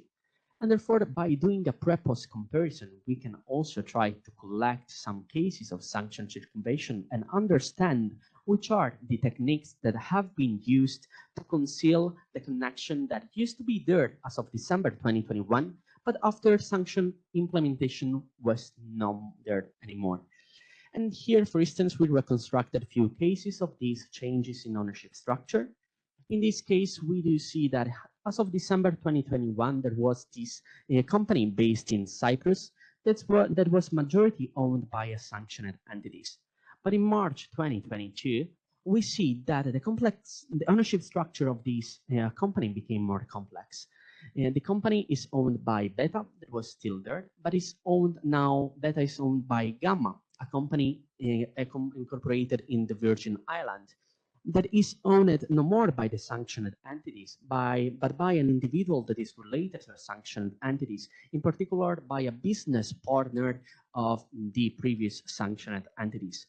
And if you remember also what Matteo suggested about, the changes in ownership structure also just before the designation of an individual, one of the criteria that the European Commission stressed for understanding whether this may be considered to be a case of sanction circumvention is somehow the closeness between the previous shareholder and therefore the sanctioned entities and the new shareholder. And in this case, we knew that these two individuals were business partners, as also proved, and you can find in open source. And here another cases. In December 2021, there was this company based in Czech Republic that was majority owned by sanctioned entities and minoritarily owned by another individual. In March 2022, and therefore after the round of designation, we do see that those company and the share that these sanctioned entities had in this company actually was replaced by the share of one individual related to these entities, and in particular about one individual in his kinship network, and therefore one of his relatives. And these are just two cases of sanction circumvention that is possible to identify to the pre-post comparison. And this is one of the other activities that we will carry out during our KLEPTOTRACE project to help understanding which are the main techniques that are used to conceal this connection and therefore that are used to circumvent sanctions. And these were just the 2 cents about the activities that we are doing in the KLEPTOTRACE project. So now we can go on with the session, and I will leave the floor again to Michele Riccardi for introducing the next speakers.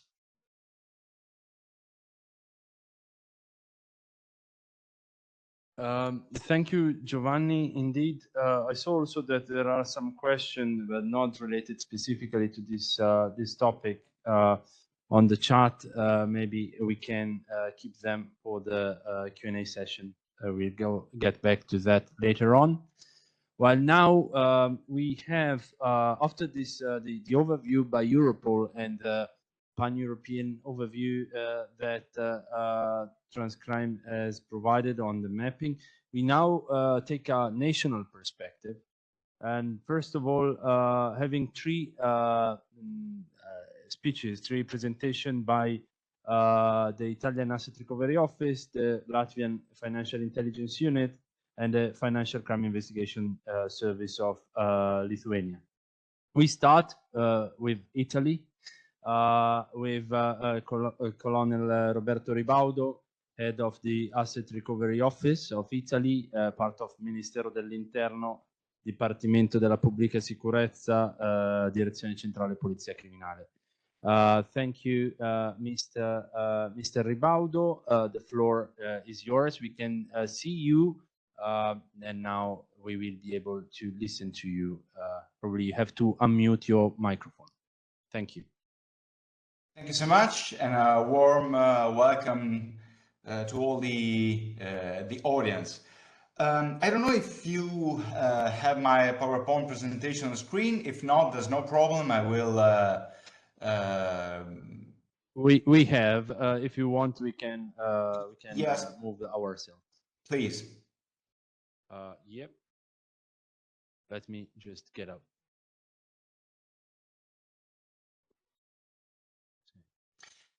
In the meantime, I will present myself because I'm the SD responsible of the Italian Asset Recovery Office, both for the European formal network as well as contact point for the several informal Asset Recovery Office networks all around the world. The main of these is the CARIN network, which is the first born in 2004, and which has been also the example used for creating in 2007 the European formal Asset Recovery Office network.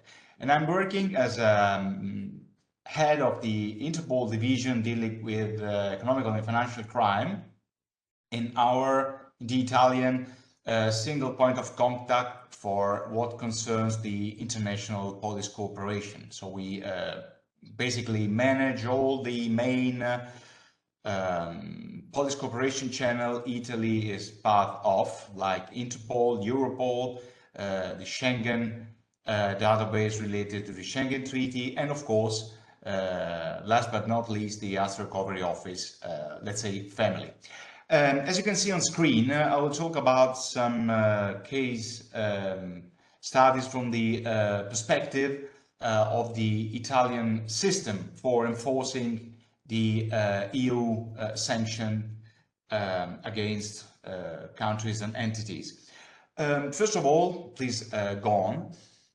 A general overview on the information gathering and how it starts from a strategic and operational level.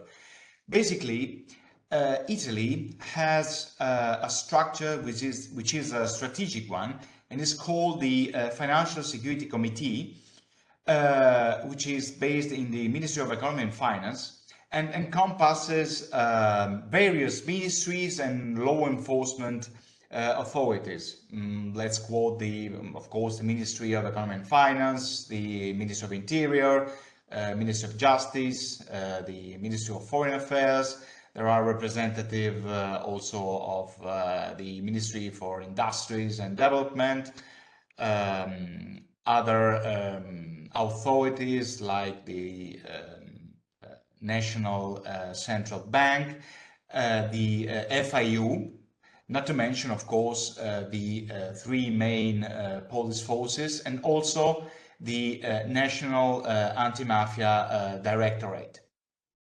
So all the information are collected by this strategic entity, which receives all the, let's say, lists of legal entities or persons which are listed in UNO sanctions or, as in our case, in EU sanctions according specific EU regulations. And all the information, all the lists are evaluated by the representatives which are in this board, in this committee. And then, according to the national law, which have incorporated in our legal system all the European directive, the anti-money laundering and counter-terrorism financing directives in our legal system, as I said, there is one specific police force, a special unit of specific police force, which is the Guardia di Finanza, the financial economical police of Italy, which is entitled, has the task to trace the assets related to persons and legal entities listed in the UNO or EU sanctions. After this work of operational work of asset tracing, the special unit of Guardia di Finanza, which is namely the Nucleo Speciale Polizia Valutaria, which literally translated as the special unit for currency, currency unit, special unit, writes down a report, and if the report is evaluated as satisfactory, then the Financial Security Committee tasks the Special Guardia di Finanza unit to carry on the freezing or seizure of the assets related to the sanctioned legal or physical persons. Please go on. So as you can see, this scheme is very clear. There is a strategical mind, so to say, and an operational arm, which is a special unit of a national police force. How can we, as Asset Recovery Office, support the work of this unit in recovering and tracing those assets? Well, basically, the Italian Asset Recovery Office has a structure which is only entitled to exchange information at international level between police forces. This because the European Council decision, which dates back to 2007 and which has created the formal Asset Recovery Office network of the EU, gives the possibility to each and every member state to set up the Asset Recovery Office according to their own will, structure, legal framework, and so on. Italy has already a good asset recovery structure, which, of course, which origin dates back to the necessity of fighting the organized crime, the mafia-like organized crime, and also at the very beginning in the 70s and 80s, the terrorist organization. Deep in their heart, fighting them, not only arresting people, but also seizing their illicit assets.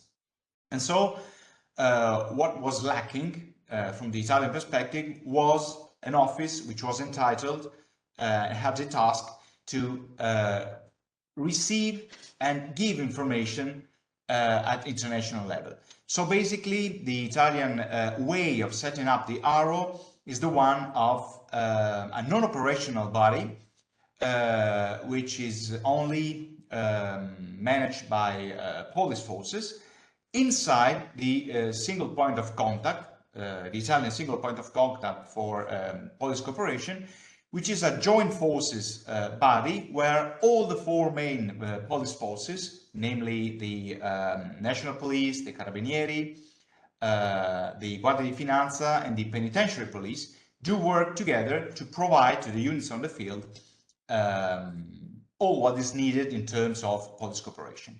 So it's also showing up that it's an international body which works at international level for the sake of information exchange, gathering and exchange in the framework of asset tracing.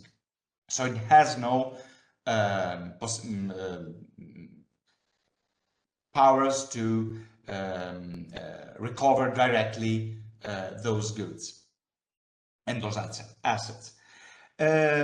What is very interesting is that the experience we have made in the good and excellent work done by the Asset Recovery Office network, the European one, in exchanging information for the purpose of locating and tracing in Europe the sanctioned goods, so to say, was excellent, but we were only entitled, well, let's say unfortunately, to exchange information when there was already an investigation or a file opened by the different public prosecutors in Europe. So we were not entitled to exchange intelligence.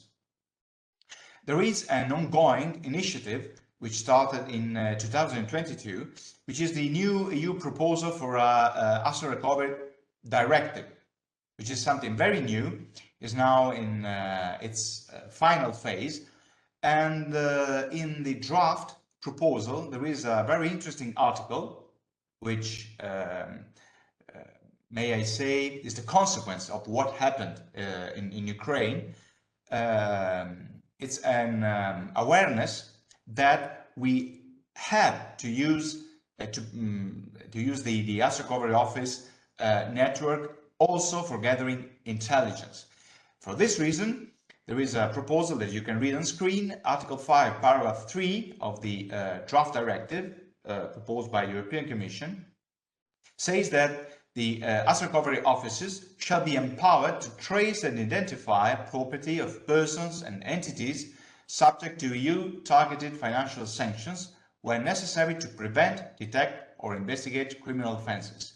And to that effect, they shall cooperate with asset recovery offices and other relevant competent authorities in other member states and exchange relevant information. So this will allow us to exchange information to trace the assets related to EU sanctions in a way that will permit us not to stick only on investigative or criminal investigative files. This will broaden the competencies of the asset recovery offices for sure.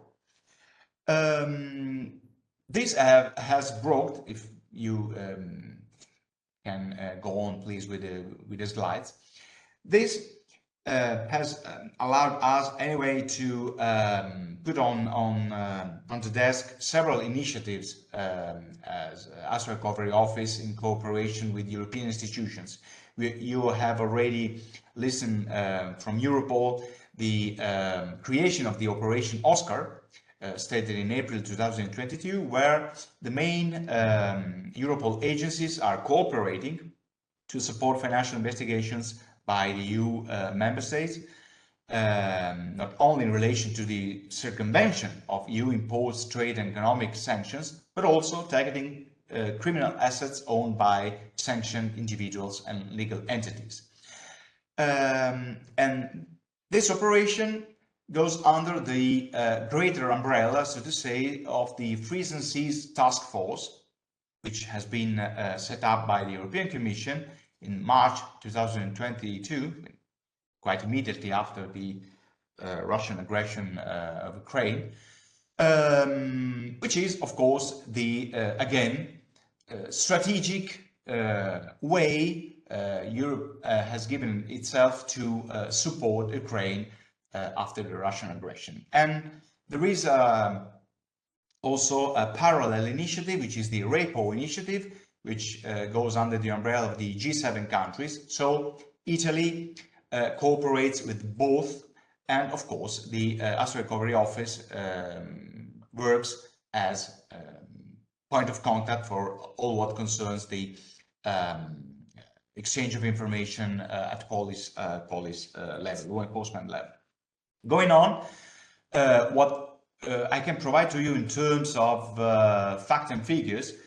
Well, this is a comparison which can be also found in open sources, and you will find a specific slide with all the sources I quoted for preparing these slides.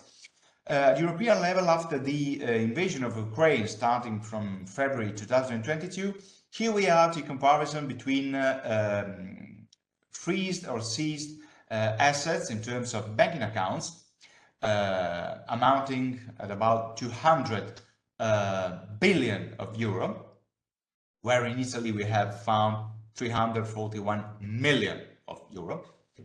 And in terms of real estate, boats, cars, aircrafts, artworks, and so on, so the pure part of the illegal assets, in Europe we were able to seize 29.5 billion of euro worth of assets, and in Italy we have found more or less 10% of the whole value of assets seized all around Europe. Two specific cases I can present to you are the one showed in the next slide. And of course, we have seen that in terms of banking accounts, the bulk was, of course, done using the SWIFT system and with the very important help of the general banking account system. What we in Italy have found basically were the luxury asset owned by Russian persons listed in the EU sanction regulations. And those are two examples.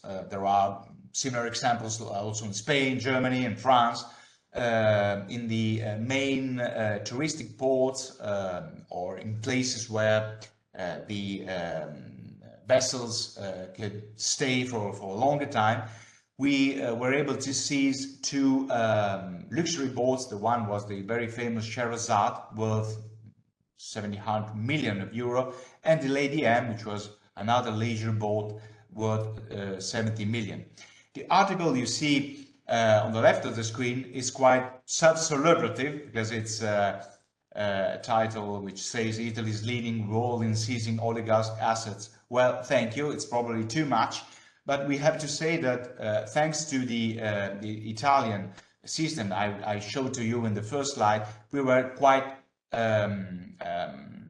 quick in our reaction, and we were able to freeze and seize several guilds at the very beginning of the EU sanctions publication. In the next slide, and I'm finished my 15 minutes time, so I thank you for your patience and your attention. You can find all the sources where all the data, fact and figures showed in the previous slides are well described. Thank you so much, and I stay at your disposal for other questions if needed. Thank you so much.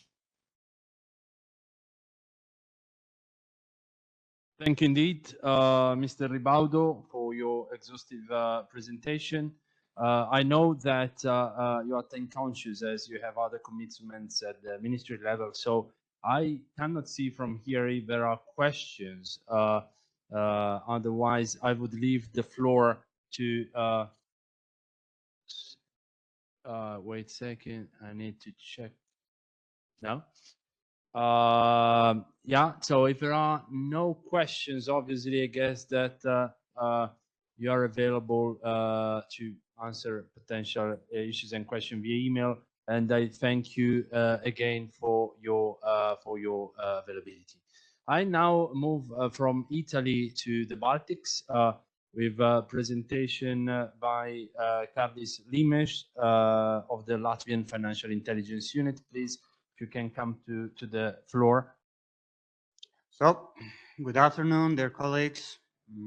As already I have been introduced, my name is Karlis Limes from Latvian Financial Intelligence Unit, and today I'm going to share our experience as a country bordering Russia. For already quite some time, we have been investigating transactions relating to Russian individuals and companies.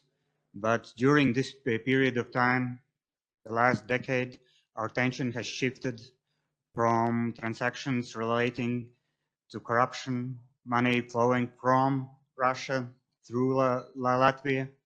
And now we have already started different kind of approach, evaluating transactions and their impact on the larger sanction regime.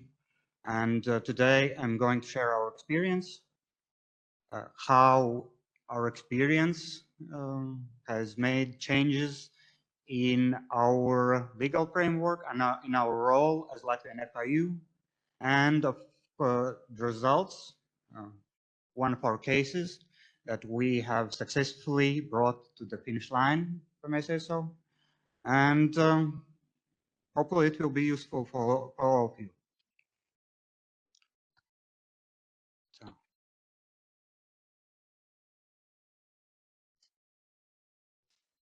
So first and foremost, the Latvian FIU is, of course, a competent authority in combating and circumvention of international or national sanctions or circumvention attempt in the enforcement of financial restrictions in accordance with the Latvian AML law.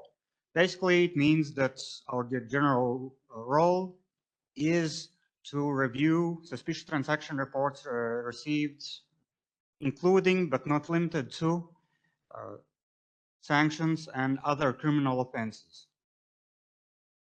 But since the last week, the Latvian FIU has become the competent authority for the implementation of sanctions in Latvia.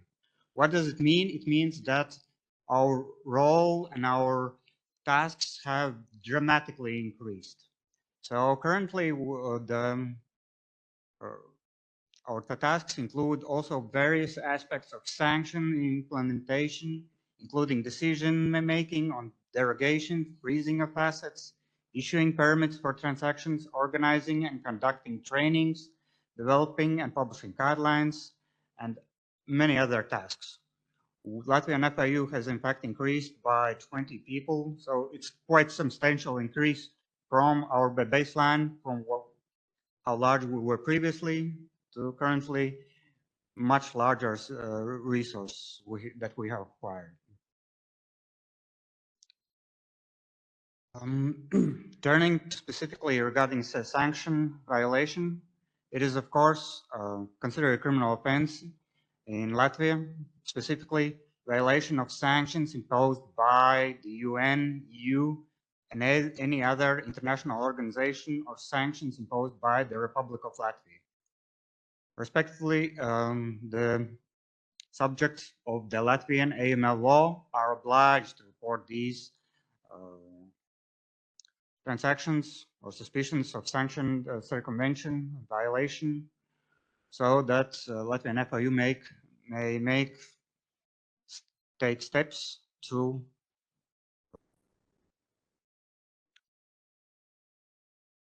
terminate these kinds of activities. So that was the basic framework of the Latvian FIU. Now let's turn to the case at hand.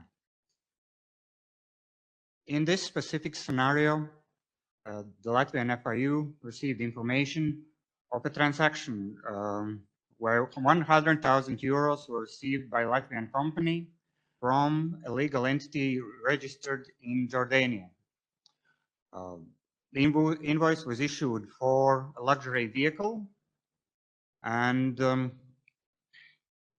owners of Jordanian company were also Jordanian citizens, though as I will later already explain to you, there is quite enough sufficient reason to doubt that these were the actual shareholders of the Jordanian company, and most likely they were nominal shareholders.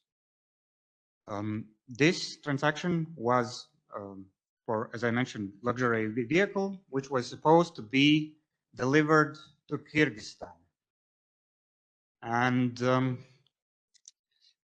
as you might have guessed, it is quite suspicious. Why would a Kyrgyz citizen in Kyrgyzstan choose this circular way how to pay for his car. As we later reviewed the ownership structure of the Jordanian company and the assets it held, another link was established between the Latvian company and Jordanian company, linking it to a Russian company, which of course reminded already publicly available talks about schemes where even though goods are being technically delivered or at least declared to be delivered to a third country, they are in fact actually transferred to Russia or Russian individuals or Russian companies. Thus, it is suspected that, okay, it's quite a mouthful, so I won't read it through, but the general point is that it is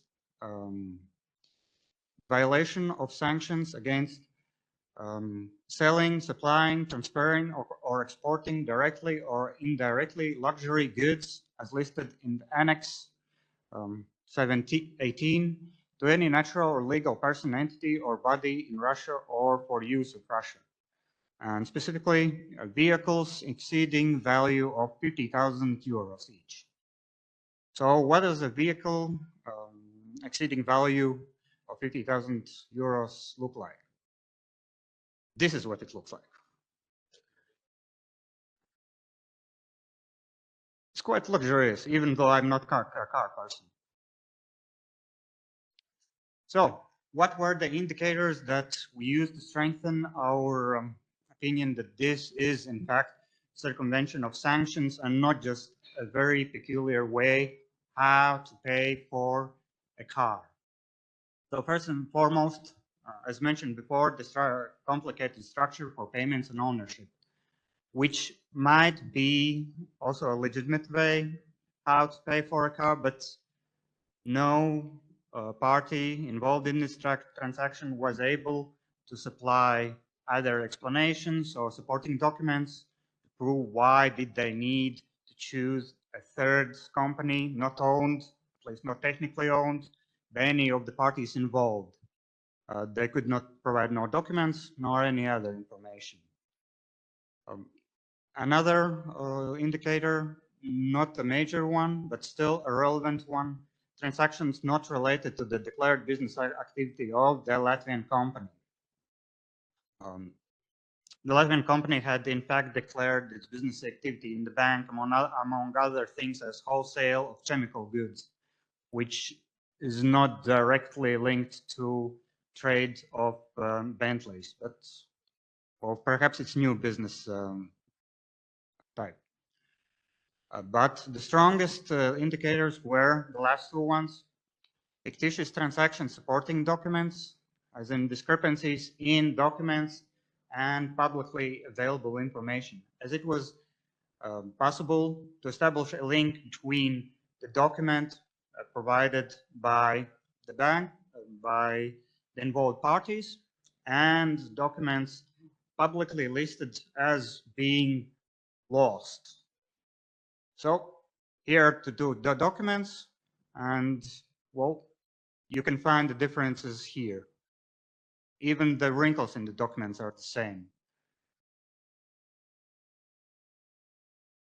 So there was enough suspicion to point out that the involved parties were trying to fool the involved entities in presenting a legitimate transaction. But it was also possible to establish public information linking the specific luxury vehicle with permit issued in Russia, which was quite lucky for us. As well, for obvious reasons, we could not verify this information with the Russian entities. So what were the actions taken by the Latvian FIU? Funds for the total amount of over 100,000 euros were frozen in February of 2023. for 45 days, and a conclusion of a competent authority was prepared by Latvian FIU, which is a specific document created, permitted to be created in the Latvian legal framework, which can be used as an evidence in a criminal proceeding. This document was then disseminated to Latvian law enforcement entities. Criminal proceeding was initiated, and already just few months, all right, okay, it's not few months, but half a year ago, in October of 2023, a court judgment entered into legal effect, and the funds frozen by the Latvian FIU were confiscated as criminal proceeds, and a fine was presented to the beneficial owner of the Latvian company for around 60,000 euros as well. So it warms our hearts that this case has been finished with conviction in such a short period of time.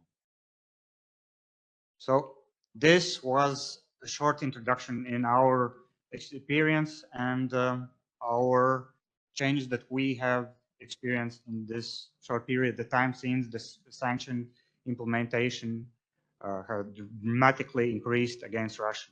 Thank you.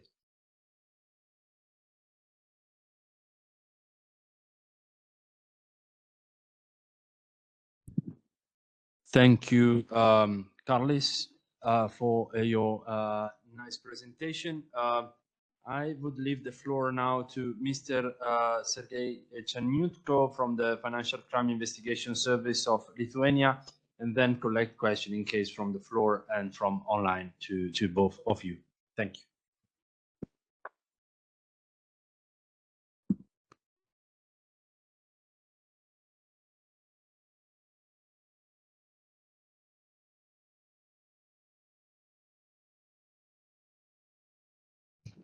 Good day, everyone. My name is Sergei Chanyutka. I'm happy being here and to speak on behalf of Lithuania. And I'm from the Financial Crime Investigation Service of Lithuania, and I'm head of strategic and tactical analysis here. So, and I will present our national perspective, what we do, what kind of challenges we have in Lithuania. So as far as I said, so I'm from the Financial Crime Investigation Service of Lithuania. It's a law enforcement agency, and it was assigned as a national competent authority in financial sanction implementation in Lithuania on an entire country level. So who we are. So the Financial Crime Investigation Service, it has three major responsibilities with our agency. First of them, we are, as I said before, we are a law enforcement agency. We have powers and coercive measures as well. So we run investigations and focus on the investigation of large-scale, sensitive, and cross-border criminal acts. So for sure, we protect our financial system in Lithuania as well. So we run international and domestic criminal, we investigate international and domestic criminal acts related with the fraud, excise duties, income tax, and other taxes, as well as fraudulent management of accounts. So the other thing, we investigate acts related to the illegal recipient and use of the EU support funds. So it's our second responsibility. So legislation of the proceeding of crime, money laundering, and illicit enrichment as well. So what next? So anti-money laundering. The FIU is embedded to our agency. So my colleague is from Latvia, so they are separate. So the FIU is embedded to our agency, and we do the same stuff as Latvian colleagues in our agency. So we implement money laundering and terrorist financing prevention measure as well. And last but not least, so international financial sanction implementation. So we, as I said before, so the FCIS is the service coordinates, supervise, and ensure the implementation of financial sanctions. So in the Republic of Lithuania. So I will show in a moment few our information for you. So first of all, we have a national list of legal entities or other bodies not having the status of a legal entity which are owned or controlled by the sanctioned subject. So this national list is published on our website. So it is open for everyone. It is like such kind of obligation for financial institutions to use this list and to include and to impose EU sanctions even for transactions on whatever. So moreover, so we have not responsibility, FNTT as a competent authority. So is a competent authority ensuring the implementation of international sanctions in accordance with their competence, decides on the granting of exemptions or permits not to apply restrictions and obligations specified in the legal acts establishing international sanctions, and carry out all necessary procedures for that purpose. So, and entities subject to financial sanctions or natural or legal persons of the Republic of Lithuania, in order to take advantage of exceptions or obtain permissions not to apply the restrictions and obligations set by international sanctions applied to the service. So our service provided more than 500 of permissions during 2023. So it's a very huge part of our responsibilities in our agency. So investigation. So if it falls under our criminal code or code of administrative offense proceedings, so our agency will start and run the investigation. And in 2023, we started 6 pre-trial investigations, 13 administrative offense proceedings within our agency. So later on, so I will share my thoughts about activities we do. So we participate in judicial processes related to the implementation of international sanctions. So what does it mean? All vast majority of our decisions in our agency appealed to the courts, and now we are involved in more than 40 different processes related to the implementation of international sanctions. It's a nightmare for our lawyers within our agencies, because of every single decision or step in sanction implementation will be or might be appealed in our court. So amount on frozen funds. So what next? Based on the regulation 269/2014 on restrictive measures to be applied in view of Russia's actions that harm or threaten the territorial integrity and independence of Ukraine, financial sanctions are applied in Lithuania to 11 legal entities based on links to ownership or control for Russian companies. So the total amount of frozen funds belonging to these persons in accounts are more than 37 million euros. So based on another regulation 6765/2006 on restrictive measures in view of the situation in Belarus and Belarus' involvement in Russia's aggression against Ukraine, currently frozen funds in the account of 6 legal entities, and the total amount of frozen funds more than 30 million euros in total. So what we face in Lithuania. So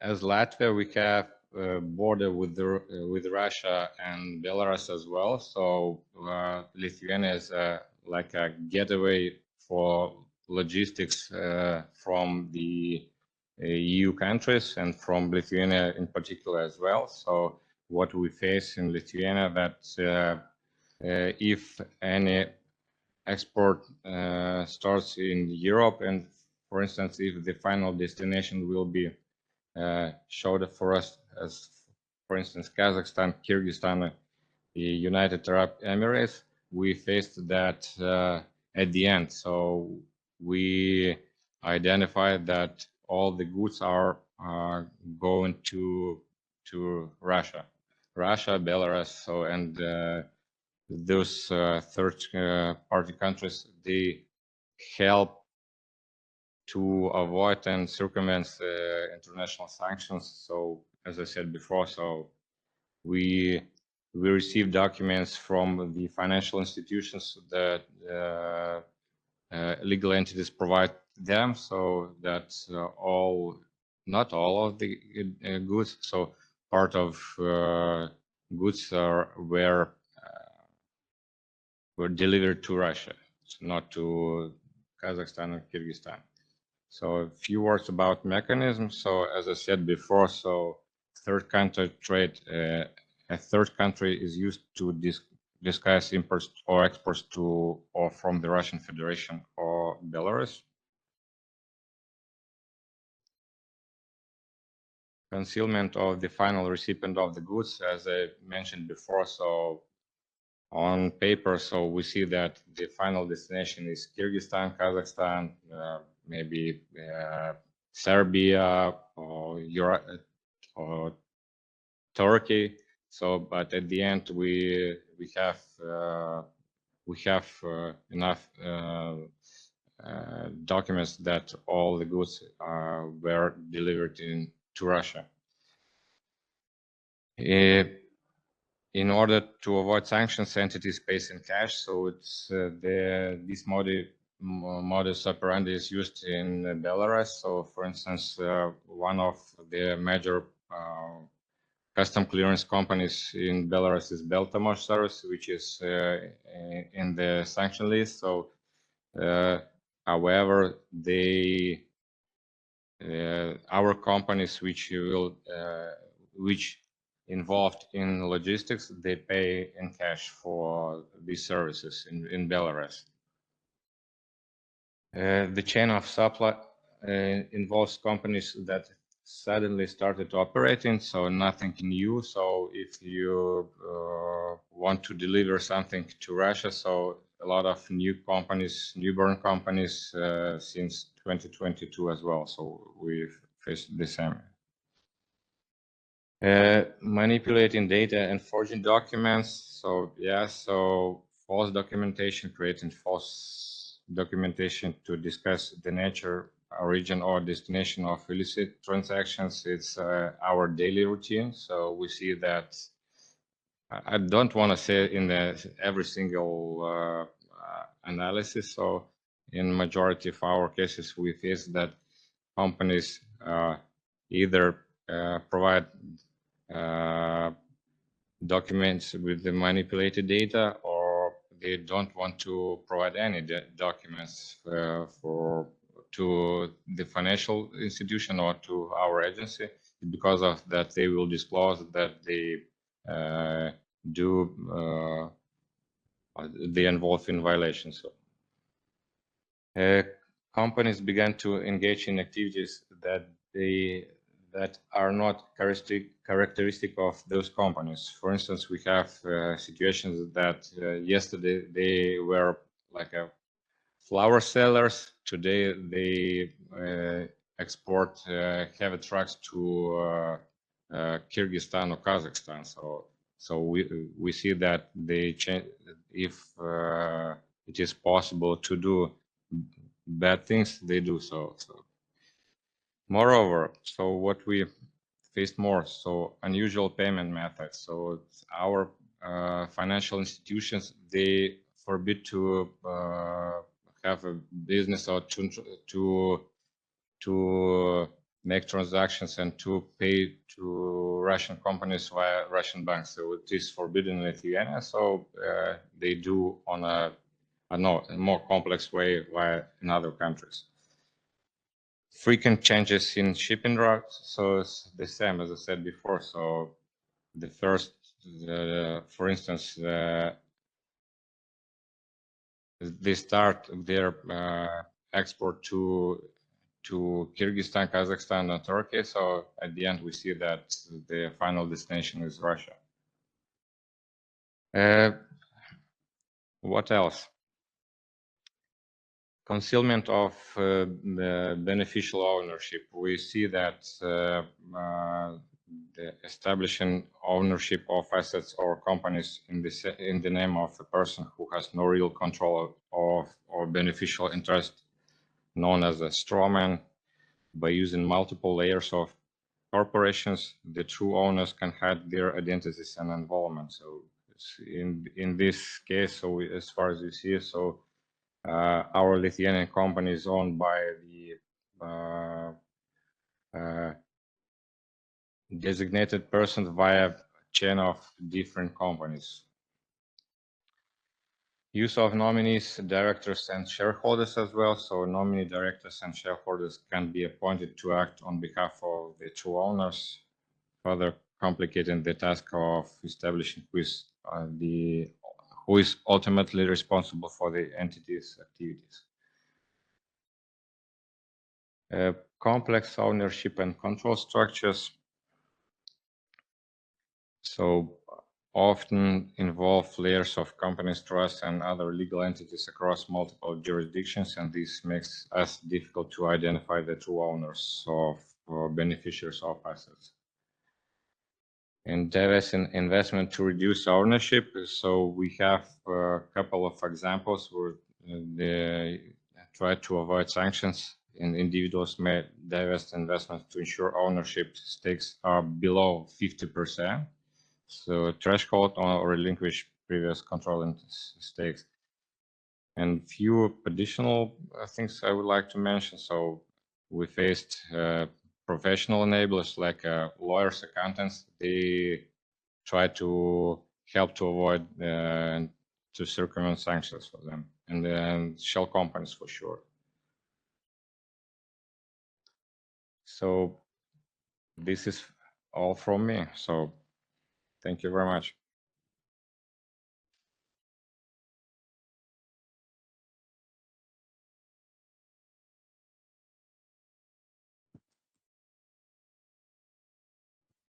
Thank you, Sergey. Very interesting presentation. I'm not sure there are questions also from here to Latvian FIU and Lithuanian colleague.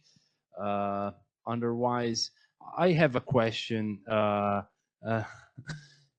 which is the following. So, to what extent does your work on sanction tracing require new tools, new data with respect to your usual work as FIU? So has this changed your way of working, or do you need, or more or less is the same kind of approach, activity, data, and tools?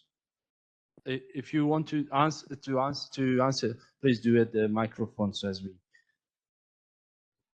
So Sergey Chenutka on wire from Lithuania. So as we face, so if we have additional sources of information, it's very handy in our daily work. So if we have additional tools such as data cross 3, data cross 2, so we have commercial tools such as Orbis to identify the ownership of company's shareholders as well. However, so you cannot use just one tool to make a decision. No, thank you. We will touch these issues about data and tools in a later session, two later session. If there are no further questions, there is this question, which is, what is the percentage of trust company used by Russian to circumvent the sanction based on your data. I think this refers to all of us in a way. So I don't know if you want already to answer, otherwise we can have the session with investigative journalists and then try to provide an answer to this question, which, however, I anticipate is not easy to answer. So there is no clear view. There is also, yeah, one, what Professor Heppold can say about that.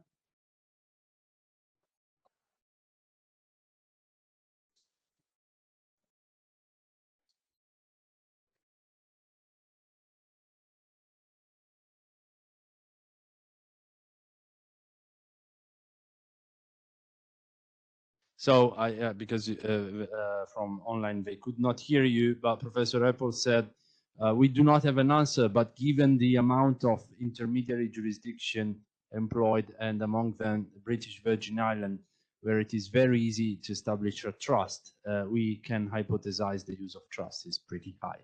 I mean, if I translated. Okay, so there are more questions in the Q&A. Yes, we will take care of them later on, but we would now want to hear what investigative journalists also may say about case of sanctions tracing, sanctions circumvention. And we start with Lorenzo Bagnoli from IRPI, Italian Investigative Reporting Project. Please, Lorenzo, the floor is yours. Let me take your presentation. Thank you so much, and good afternoon.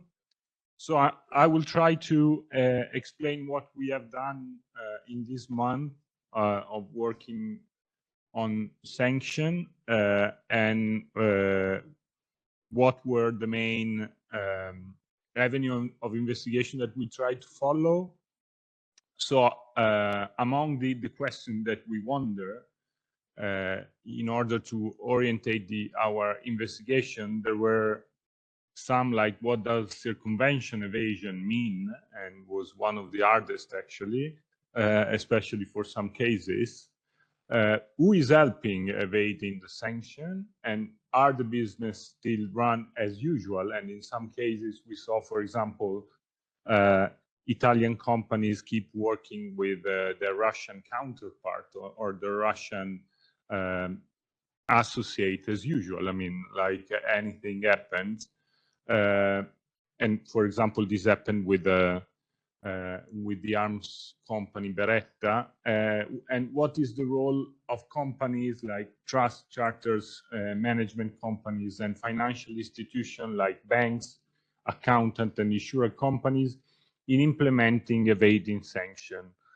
I will try to address the two highlighted question today, and I will start saying that mainly our investigation were based on leaks and internal documents received from sources and whistleblowers, providing basically what is happening behind the scene in terms of negotiation between these trusts or these companies and the Russian oligarch or the Russian entity which is taking advantage of this filter in the middle. The first case is about a company called Avconjet, and another thing to stress is that all the investigation we did were with other colleagues from other countries. So we usually work on transnational investigation, and this was one of the cases. So Avconjet, the jet charter the oligarchs love, is an Austrian company, and it appears quite often in previous media investigation, especially because of their presence in the Troika Laundromat database. Troika Laundromat was an investigation done in order to explain how millions of euros were channeled out from a Lithuanian bank to other European countries. and the beneficiaries behind these money flows were quite often Russian oligarchs. The other red flag Avconjet has are some controversial operations where the company was involved. For example, the private some state flight for the Armenian prime minister, or the state returning flight in a very sensitive case from Italy, organized by the Kazakh embassy some years ago. And the last point was the fact that it was quite exposed with Russian financial institutions like Sberbank and other subsidies like the subsidy based in the Isle of Man was already spotted by the national authorities as a subsidy exposed to Russian customer. But what we have in terms of new document were the sale contract for 3 of these or 3 jets which are no longer owned by this company, but still they can show who were the beneficiaries of these jets and who were the owners since at least July 2022. And this is interesting because one of the allegations could be that they were making a profit with the sale of these jets, because still it's not clear who were the last owner before the sale.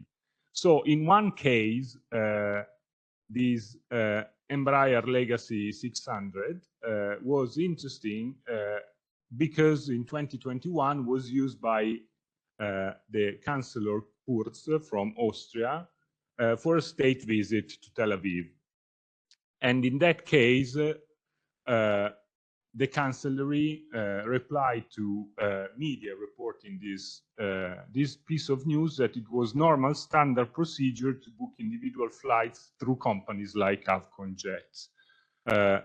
But the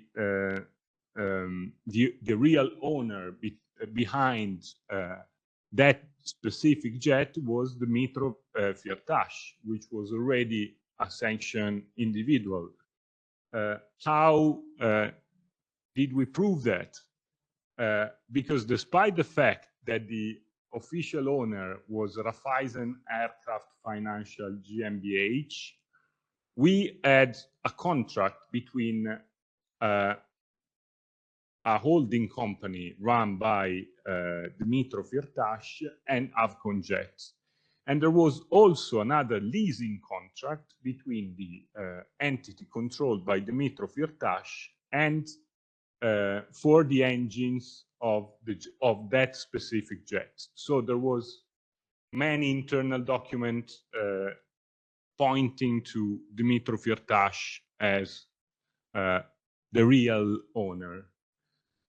There was a second case for another Embraer Legacy 600 jet where the main interesting point is the fact that the sale was brokered by this Pixies Aviation Group, which is based in the UK, if I'm not mistaken.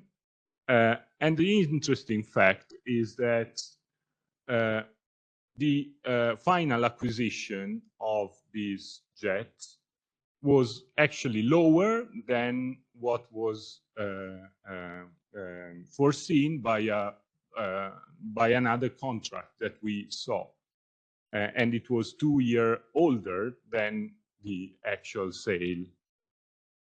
In this case, the owner of the flight officially is Unicredit Global Leasing Export GmbH. So, and that's why me as Italian journalist stepped in the investigation, because the the company is controlled by an Italian bank. And the interesting fact is that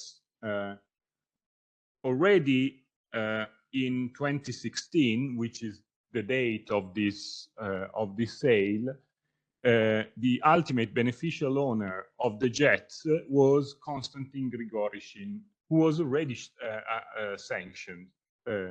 But he wasn't the latest for the 2014 occupation of Crimea. In that case, there wasn't any consequences for the ownership of the jet, but still he wasn't the latest one owning the jets. This sale, brokered by Pixis Aviation Group, was controversial because the three bidders, as I said, the winner has a proposal that was lower than the others. And there was an internal email explaining that the Bank Austria CEO was basically pushing for Pixis Aviation as broker for the deal. And we got that thanks to these internal emails that I was mentioning before. And given that since we don't see any economic benefit in having Pixis as broker, this make the deal at least controversial. The third one is for another kind of jets, Gulfstream G2280, and in this case we saw 3 sales of the same jet on the same date, and the latest one once again as this Pixis Aviation as broker, and again the price is lower than what was expected from the provisional contract we saw from the internal emails. And again, according to the official flight record that you can find from Flight Radar website and from flight authorities, in this case in Austria, we saw that the latest official owner of the flight is once again Bank Austria. So in this case, we can't really say that this was a circumvention, a case of circumvention of sanction, but we can say for sure that there were some financial institutions that were playing a role that it wasn't very clear because the fact that the final owner of this flight, of these jets, was always hidden somewhere. Obviously, we did the confrontation with Bank of Austria. They denied all the allegation we did. The second case is about the Rothenberg files. Again, is a transnational collaboration. In this case, we work with a colleague from OCCRP, Organized Crime and Corruption Reporting Project, and with a Russian colleague from iStories. The Rothenbergs are 2 brothers who are known for being very close to President Putin, and Arkady Rothenberg, the elder brother, is under sanction, if I'm not mistaken, since 2014. And since 2014, their assets are managed by these 2 companies, Legal Intelligence Group and Evocorp Management Company, LLC. The CEO of this company is Maxim Viktorov, and this guy was basically the main target of our investigation because we wanted to understand how he managed the asset in all the European countries.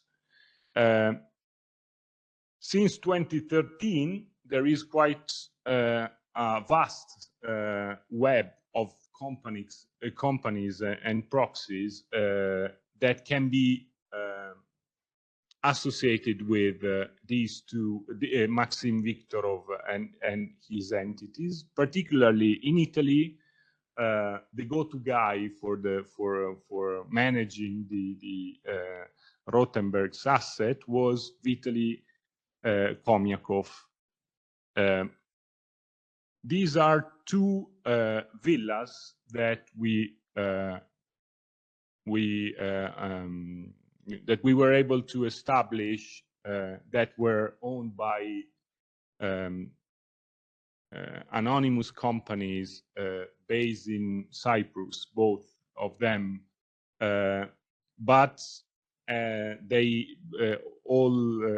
both villas has Vitaly Komyakov as manager,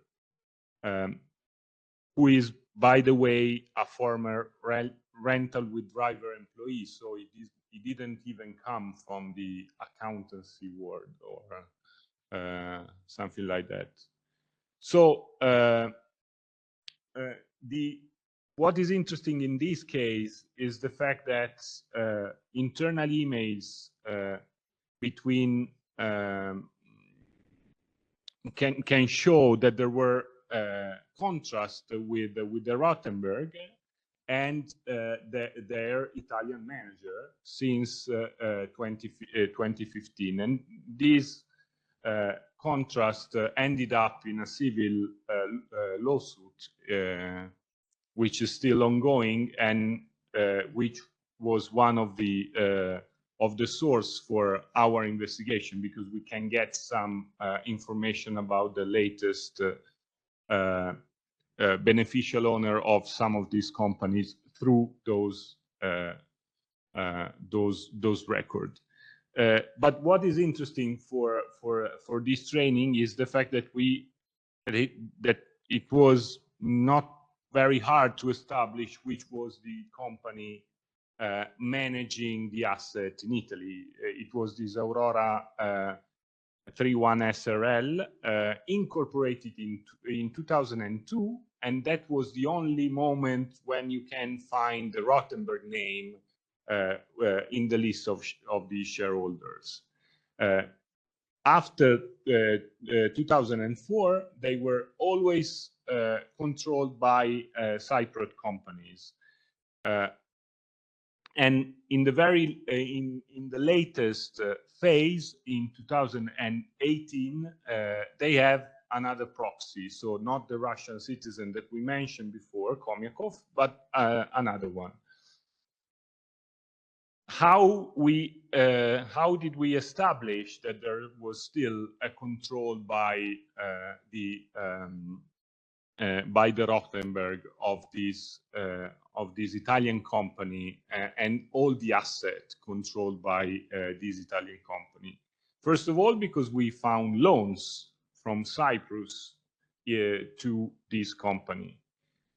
Secondly, because the same company providing the loans to Aurora 31, they were also paying for the rental fee of another management company aimed to manage a hotel in Rome, which is still owned by the same group of people. So there was another layer involved, but the beneficial owner in the end were always the same. The third element was the fact that there was a new Cypriot company in the same group of villas in Sardinia owning one of the villa next to the two that I showed you before.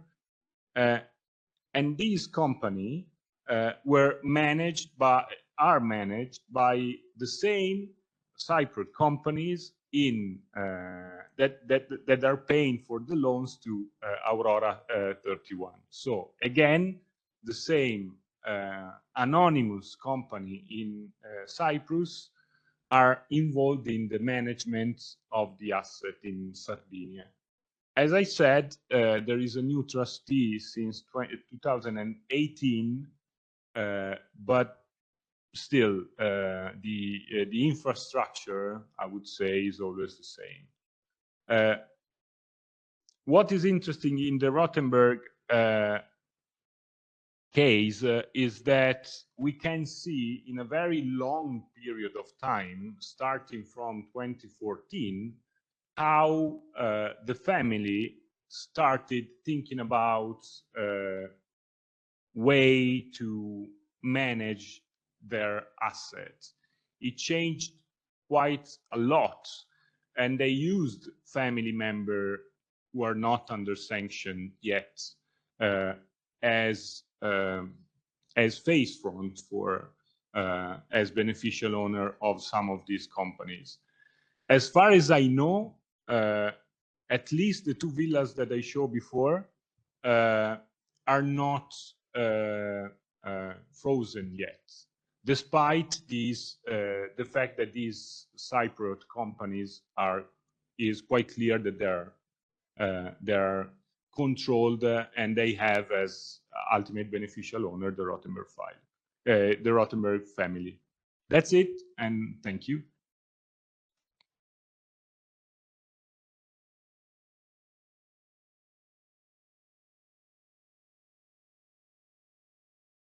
Thank you, Lorenzo Bagnoli from IRPI. This reminds us that there are still difficult investigation to be done. And we move now to context, Romania. I guess that Attila Biro is connected online, and Yes. if you want, take the floor. Yeah, please. Hello, hi everybody. Or if you want to share the screen yourself, probably Okay, it is sure, easier. sure. I can do that. I can do that in a second. Yeah. Okay, so today we'll share a little bit of our experience with sanctions avoidance and at what we have looked at. Our main focus was to look at the whole system and do an analysis that would cover the whole business infrastructure, Russian business infrastructure in Romania. And our key question was, do sanctions work in Romania? And for that, what we did was to dig into the corporate registry, scrape it. We created our own database where we integrated much as you will see in the next presentation of open sanctions, because I need to give a shout out to Fred. We looked at the model there and we got inspired from open sanctions, and we took the way of looking at companies from open sanctions into what we did for Romania. And it was this analysis was data driven. First of all, we generated and created databases that we tried to connect them, and in the end we draw some conclusion. And this was very interesting because our project was a mix. We worked, it was a team of investigative reporters that joined forces with an NGO that is a think tank that covers foreign policy, and that in the past 3 or 4 years looked at sanctions. So we worked jointly to create both investigations, but also white paper about the findings that were data driven. And our approach was to look at oligarchs and companies, but not on the asset side, but more into is like Lorenzo mentioned at one point, do this business work as usual.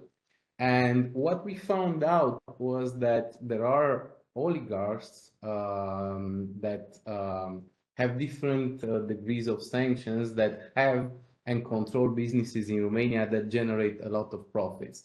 And we looked especially to the oligarchs that also control companies in Russia that produce are involved in the war effort.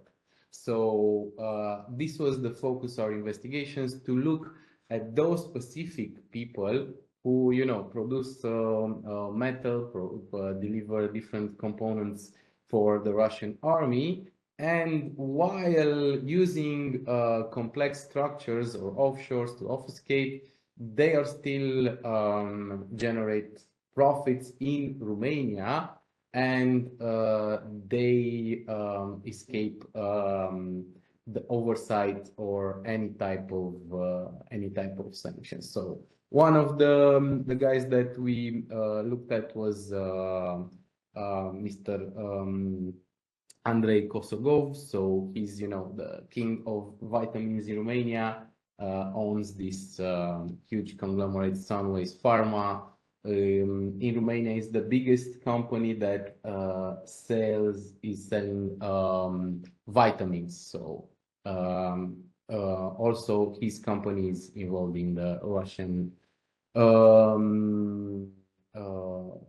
with the Russian army, or Mr. Vexelberg, who was involved, you know, in the production of missiles, also owns companies that are producing revenue, and actually also are in business with the Romanian government. This was very interesting to see that there are public contracts awarded to companies controlled by this oligarch, and of course, you know, the other known people like Deripaska and so on. So our approach in this case was to look at the big picture, you know, to look at all the companies and then to drill down into specific oligarchs and figures and business models, and show how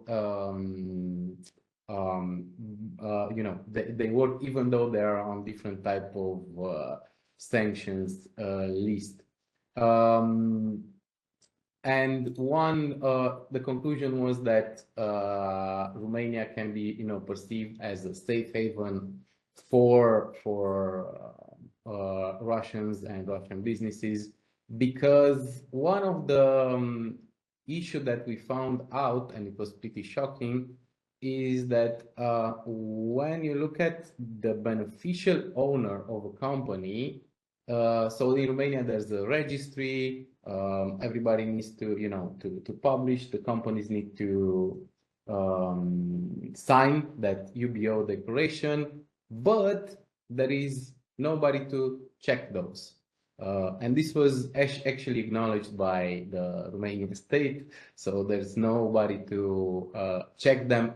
But just if there are specific cases, the trade registry might look into it, and if there is let's say a mistake, then they will just correct it. There are no fines, there is no system in place to cross-reference, and on top of that, you know, investigative reporters as us cannot hold the original or a copy of the original beneficial owner declaration, but there is a workaround, because if we pay for that information, we can get it.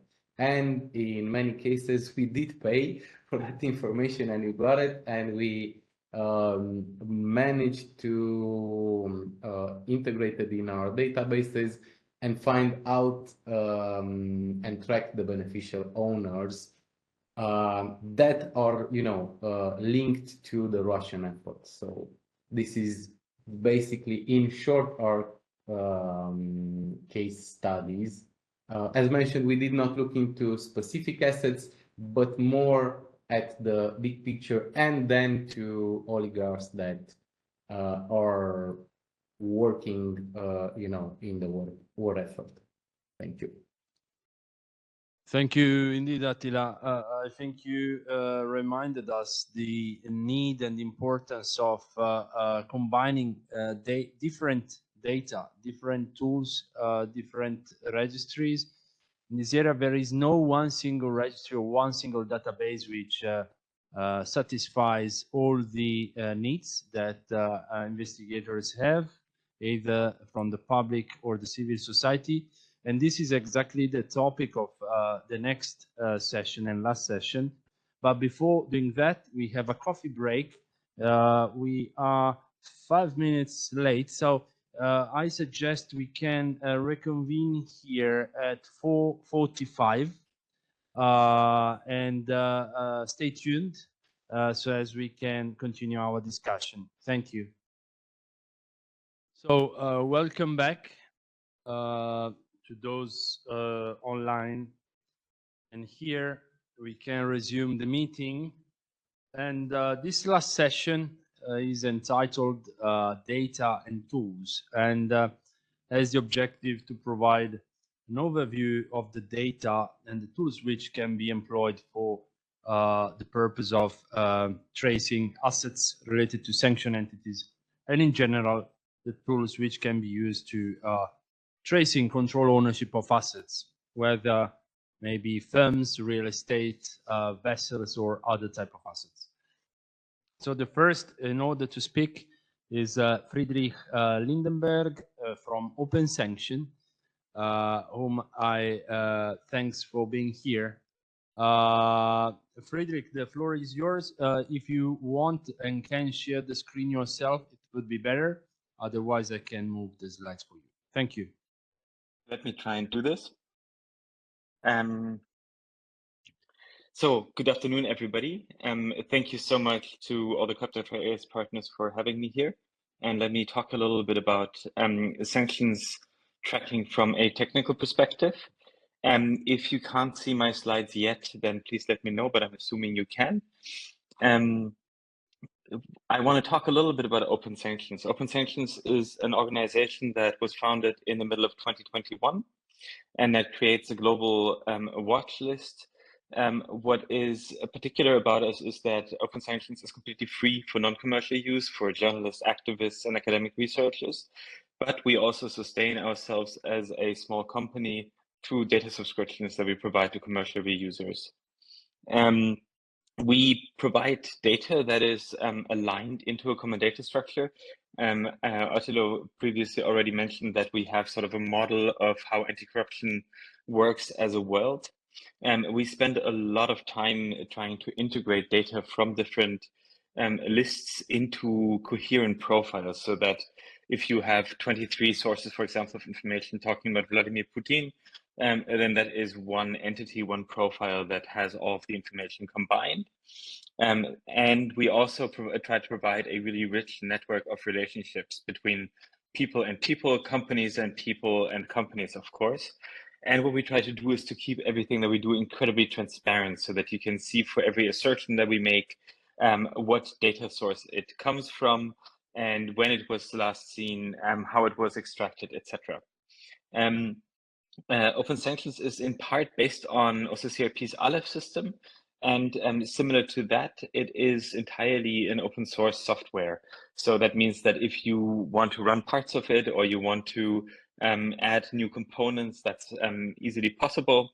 It is really sort of meant to be an exercise in how good of a database of global sanctions can we create just with a laptop and sufficiently intense intention. The idea there is that we aggregate about 160 or so sources of data. Some of these are official sanctions lists. I saw just before the break, someone asked the question of whether there is a consolidated EU sanctions list.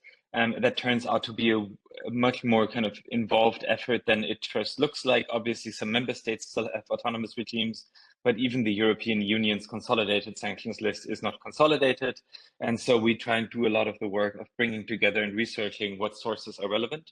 We also have some other watch lists, like, for example, the European Securities and Market Authority has some really fascinating data that links onto watch lists, and many other government authorities as well.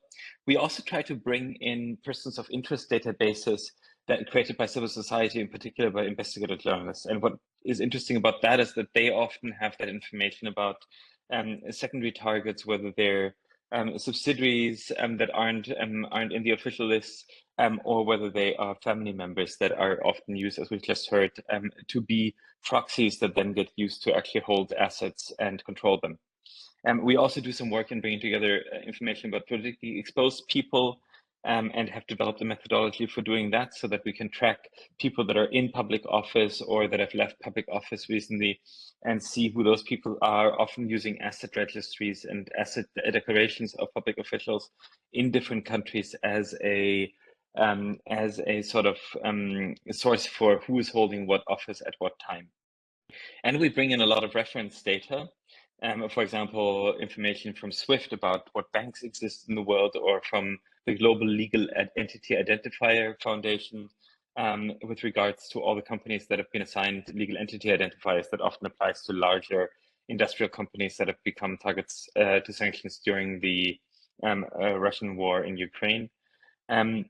We release new data 4 times a day, and what's fun about this is you can download the book data for your own experiments, import it into your own applications, or you can use our website to see entity profiles and use our search. This is just a little picture of what this looks like. So you can just go to Open Sanctions, and you can, for example, use our screening tool to then see, okay, I've got a person that's called Vladimir Putin, and he was born in 1996, and the system will then tell you, well, that looks a lot like Vladimir Putin, the Russian president, but the date of birth is disjoint between these two entities, so it's not a perfect match. And that's obviously a lot of what kind of sanction screening comes down to, is this simple checking against the lists.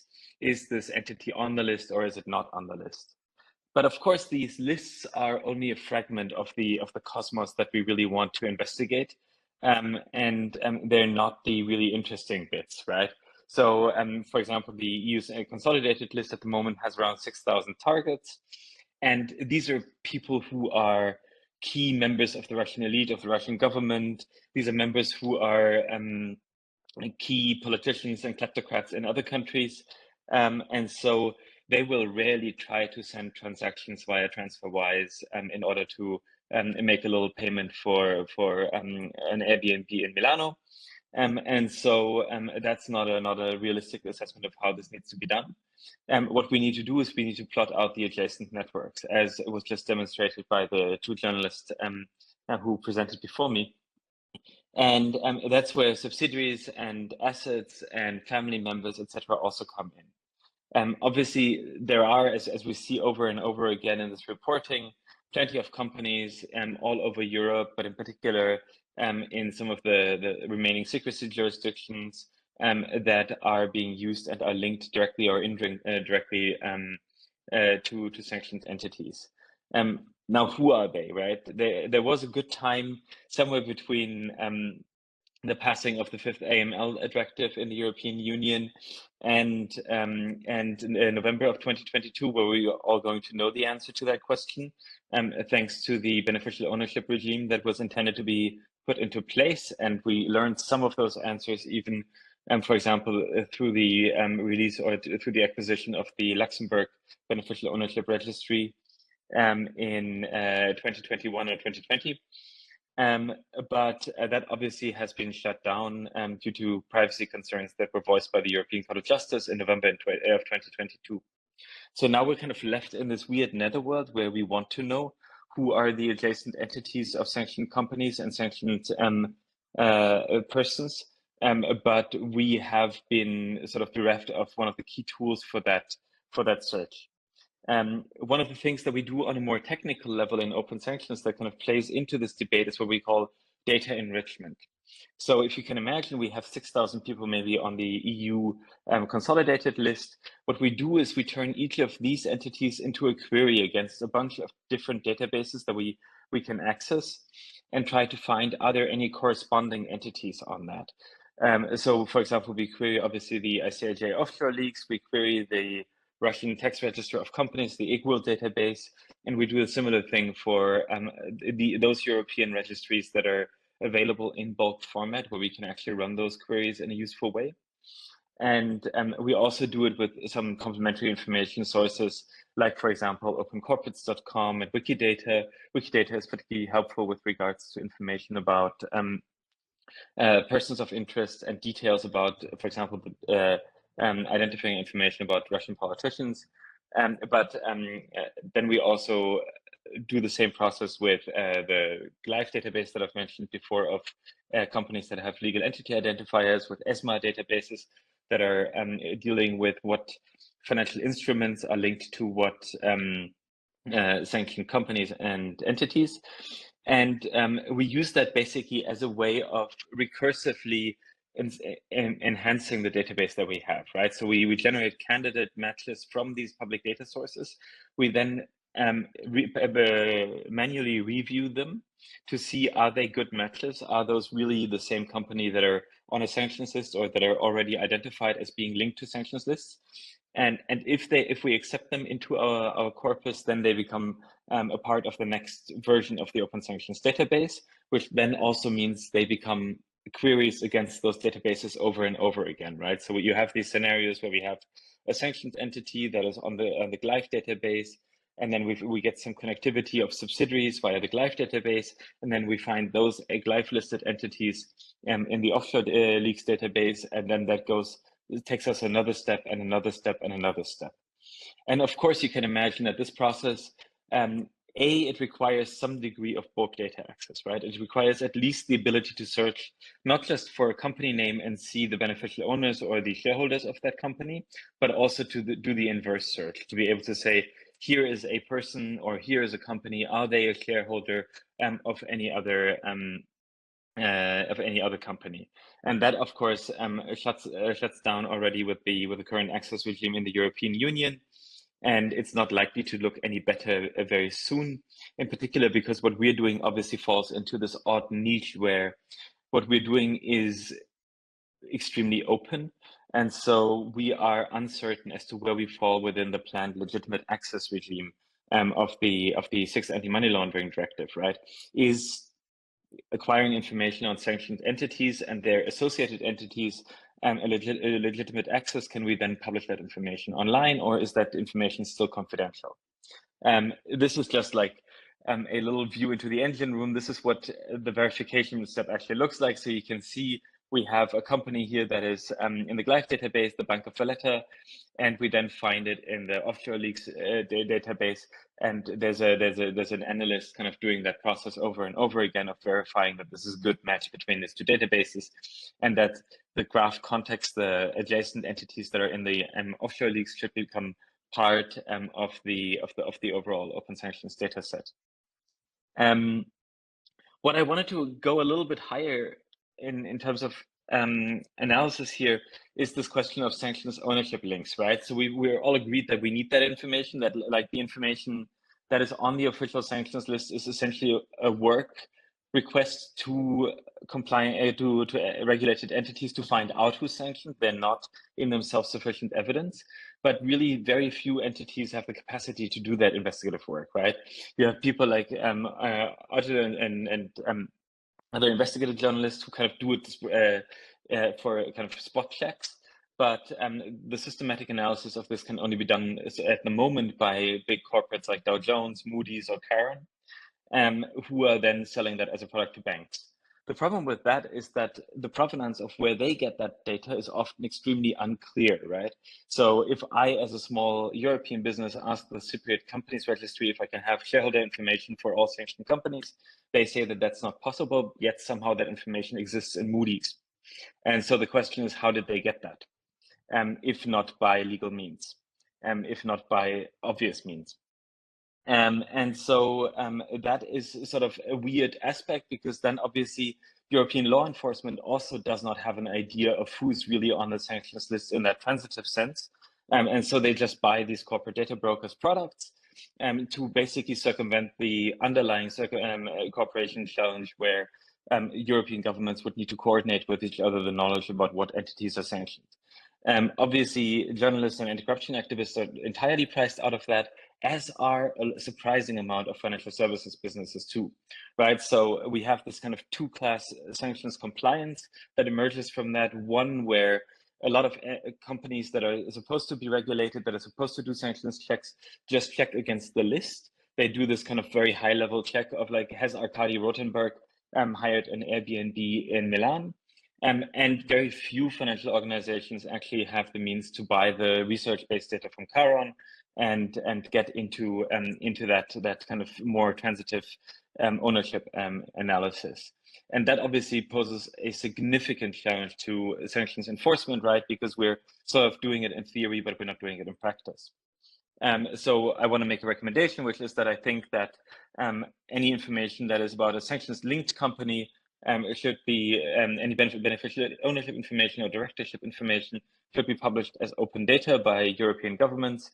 They should either be included directly in the sanctions list where the government has identified them, or where any European member state has identified them, or they should be included in a secondary registry where European authorities share that information. So basically, that would mean to establish a duty for national governments in the European Union to proactively publish information about what they think are secondary sanctioned or transitively sanctioned entities. I believe that that would be a good balance between the protection of personal data, which the European Court of Justice has demanded, but also making a real effort at enforcing sanctions through 50% rules or similar rules that are in effect in the European Union. So that's just my little impulse here. I'm grateful for any questions.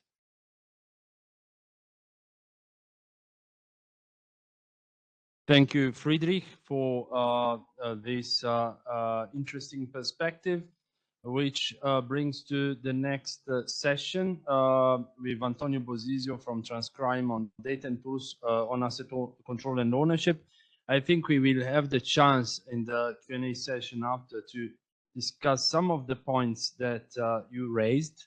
For sure, as we are seeing for a long time now, the activity of private actors, either from the commercial domain or the civil society domain, are somehow filling the gap which is left by institutions in terms of providing consolidated data, that for sure.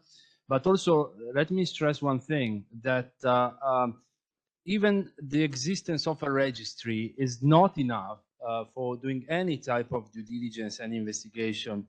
And data has to be checked, has to be combined, has to be put together. And this is eventually left to the final user and the final user of the data. So it is true that having public registries may help us in this, but having one registry or few registries is not enough for doing any type of investigation. And in this light, I think it is important to have an overview of what data databases are now available in these domains, and Antonio's presentation will definitely go into direction. So please, Antonio, the floor is yours.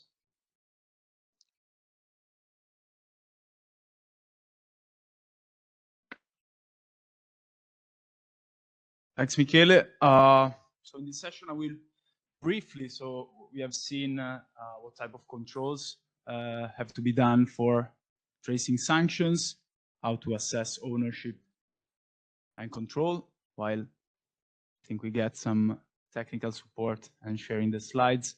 In this session, I will briefly go through the available data sources. Friedrich has already gone through some of them, but mostly on the side of ownership and control, which type of data we can use, what are the benefits of different data sources and different type of data, but also what are their limitations in terms of cost, quality, accessibility. And also briefly at the end, I will bring some examples from our research on how these data can be combined into analysis and also into tools for different activities.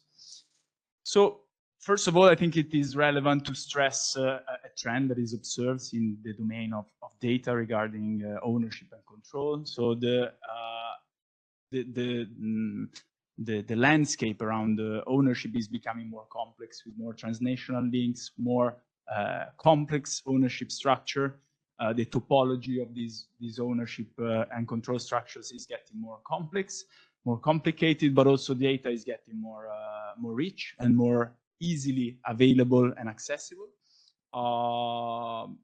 There is a growing debate about the possibility of having somehow an open asset registry. This has been brought in the discussion initially by Thomas Piketty and also then expanded by Tax Justice Network, especially in the domain of somehow tax equality. But it's also important to remember, that this data, even if it's becoming more rich, more easily accessible, is also more scattered. So there are very many different sources which can be relied upon, and it is important to gather some knowledge around how to access it and also how to assess its quality. So we go through some of these information sources, most importantly company data. We have talked a lot about companies today, but also real estate, vessels, and other types of assets that are subjected to some forms of registration and which data are somehow included in some registers. So which are the different attributes that we find around asset registries? Some of them are public, some of them are private, and also the accessibility is often depends on the type of end users. Public authorities, supervisory authorities have the right, the possibility to access some types of data.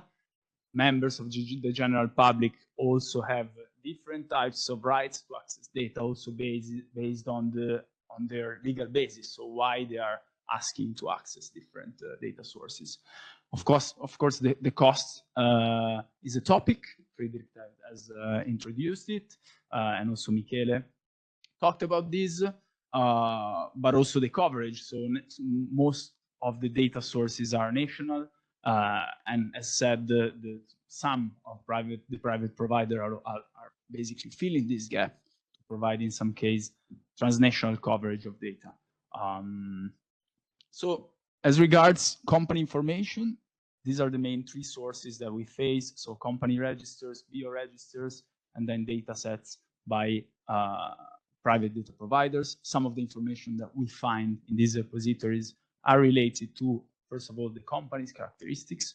So their name, sector, location, identifiers, and other info. And then importantly, the ownership. So who controls this company, who owns this company, and also in terms of administration, who controls this company, who are the directors, who are the managers.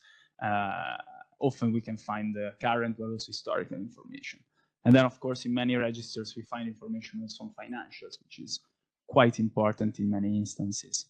So as regard company registers, they are set up in mostly every jurisdiction and include information on legal entities that operate in that specific jurisdiction. They're usually maintained by a state authority or a court of law, or sometimes a self-governing body, such as a chamber of commerce. So there could be private actors as well. What are the main benefits? So of course, this is the original source of information on companies. So you can find in company registers the original information on documents. Friedrich stressed this, so the importance to also gather how the information is recovered. In this case, you know that is the original information on companies. You get in these data sources the most frequent update, because this is the original, the official information on companies, and often they have a limited cost of access. Sometimes they are free, they are open. Some of the examples were brought by Friedrich as well. In the European Union, there is currently a single point of access for company registers, but no sort of interconnection among them. So they, as said in the introduction, they they are still somehow a scattered picture, even though you can access them from a single point of access. Some limitation on company registers, of course, the coverage. As said, they are mostly national, so you would end up reconstructing the ownership chain of a company and basically stopping yourself at the first orange shareholder that you find in the reconstruction. The costs can grow if you have to perform multiple searches. And then again, when you're doing transnational comparison, there is a lack of harmonization on information. So you may end up finding different sector classification, different financials information classification, different languages, and various barriers of this kind. These are somehow some fun facts that were found in research. So, for instance, some companies in Europe have up to 27 levels of shareholdings, separating them from their beneficial owner. And then, as reported by the London Metropolitan Police, sometimes in financial investigation, about half of the time is spent in reconstructing the complex ownership structures to chains of ownership layers. So these are somehow the challenges that were thought by the European Commission, the European Union, to be overcome by the 5th Anti-Money Laundering Directive that established the fact that European member states should create public and accessible bioregisters. Also, bioregisters are available beyond the perimeter of the European Union in different forms and kind. They include information on self-reported UBOs, so beneficial owners of companies, in a centralized repository. The limitations are obvious at this moment. So also Friedrich introduced the European Court of Justice rule on the fact that you need legitimate interest if you're a member of the general public to access these registers. Also, there are limits to the accessibilities, cost, again, language barriers, and so on. And then, of course, a big theme is around the control and the quality of this information, which is basically reported by the companies themselves. So it is important to somehow set up a national or international framework for controlling the information and validating the information on beneficial owners that is reported in these registers.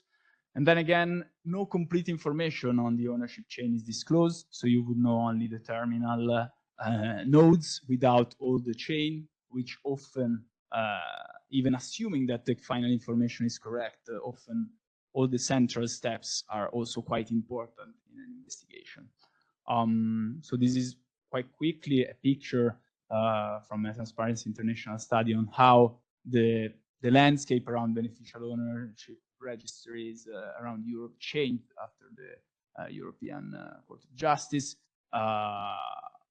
Again, just to summarize, it's quite an uncertain picture at the moment, so we will follow the development around the legitimate interest, the modality of access, and also the modality of control of the information. Private data providers are filling some of these of the gaps. So what they do, so their business case is somehow gathering information from different registers worldwide, reconstructing ownership layers when they develop transnationally, and collating information from different sources so that you can have standardized information in terms of language, classifications, in terms of coverage, and also in terms of financials, of course. The limitations, of course, are there. These are some of the main providers: Moody's, Bureau van Dijk, Dun & Bradstreet, Sayari, some of the key players in the market. Of course, the cost is an issue. So they are for-profit entities. So they do this as their business operations. So the data, of course, entail a cost, which can be significant depending on the coverage and the type of access. Original documents are sometimes available, but not always. So again, they are a different player with respect to local company registers. And then, of course, the coverage and the update may differ across providers, across countries. So this was a quick overview around the company information. Of course, other types of assets are equally and even sometimes more important in some cases. Real estate registers are an example, of course. Without going into detail, let's say that somehow the situation, the landscape is quite similar to what observed for company registers. So they're usually kept by a government agency. The coverage varies widely across jurisdictions. And then the limitations, of course, are around the accessibility. Often you would need authentication to access a land register or a real estate register. Rarely you can download batches of information. So, for instance, a data feed including all the real estate in a certain area. There are some exceptions. For instance, in France, parts of the real estate registers are open, and I will show you an example of what you can do with those data. And then, of course, another important thing is that when a piece of real estate or a piece of land is owned by a company, then you would not find information on the full ownership of that company on the real estate register. So you would need to cross-check that information with the information included in company registers or in other providers of company information. So of course, there is always the need to cross-check this data with other data sources.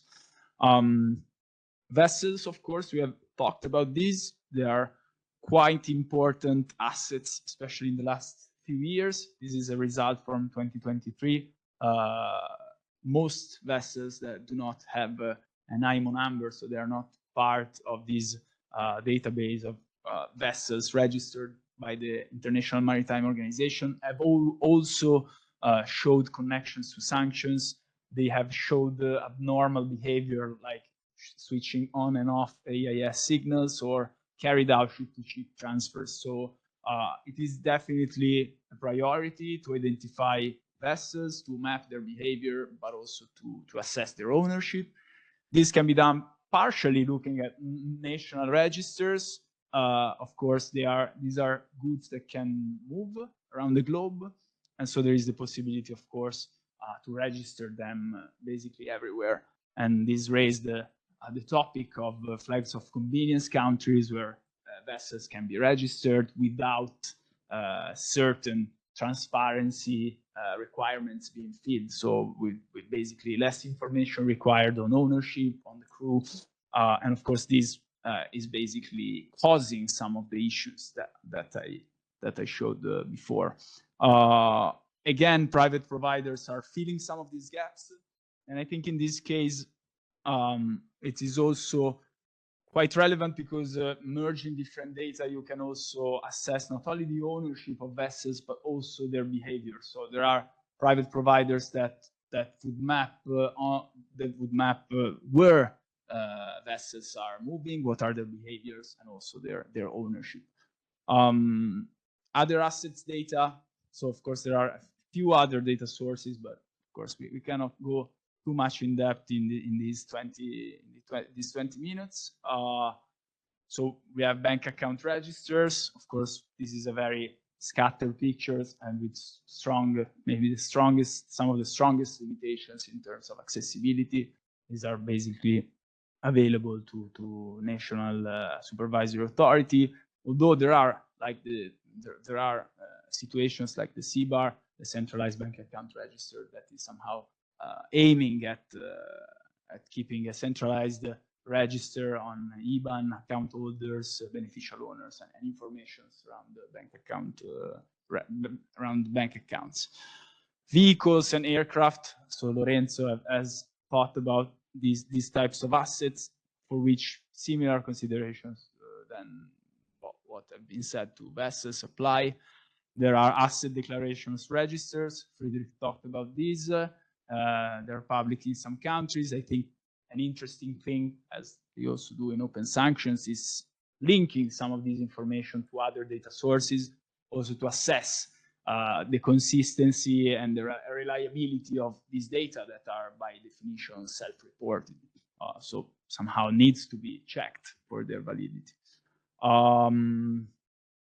Very quickly, so these data can be crossed, can be used, can be combined.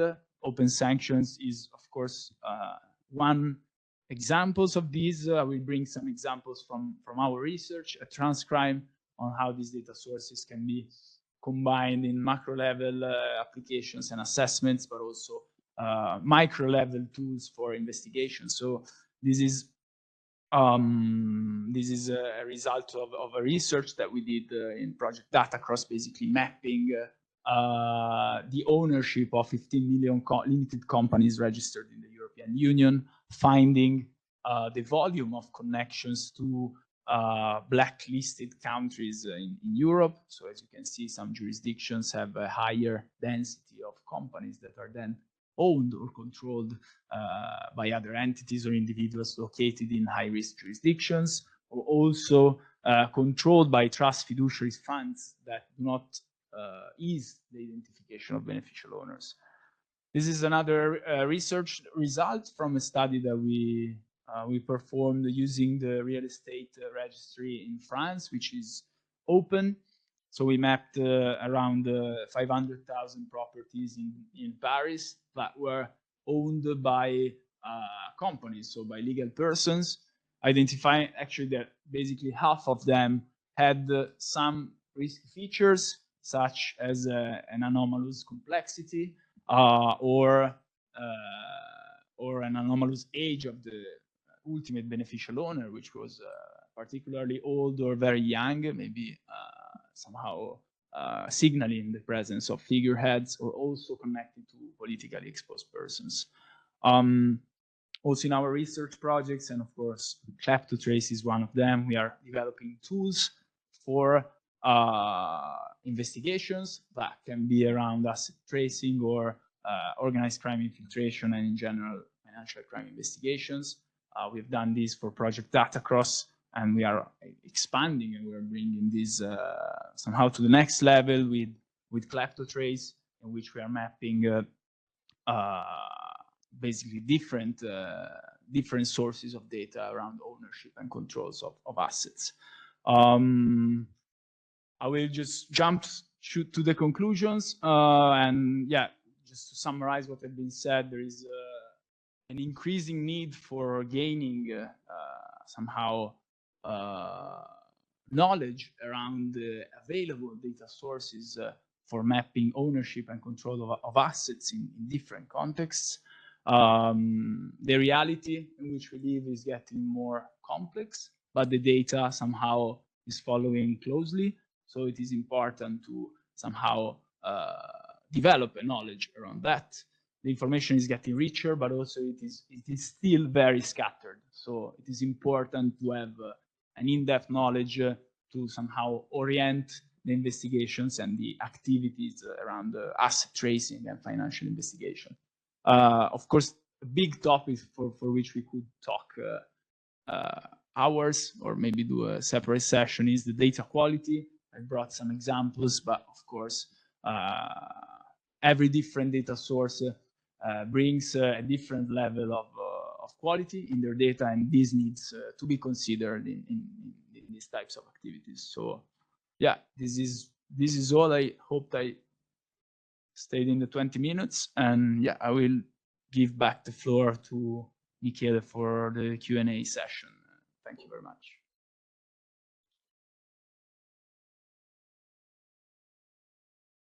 Thank you, Antonio, for this overview. So we are about to end this intensive training session. There are no more scheduled presentation, but we would like to open the floor for any question from here in Milan, but also from those who are attending online. I know that there are already some Q&A, and that we can take them on again. So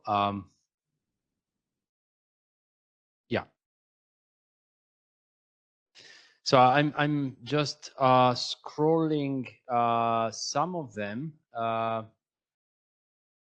I think there was a question. So I take one, and then maybe also Giovanni and other people here in the room can answer.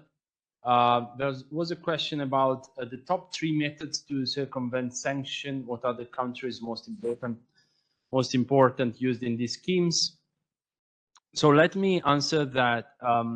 First of all, this will be the topic of one of the deliverables of KLEPTOTRACE.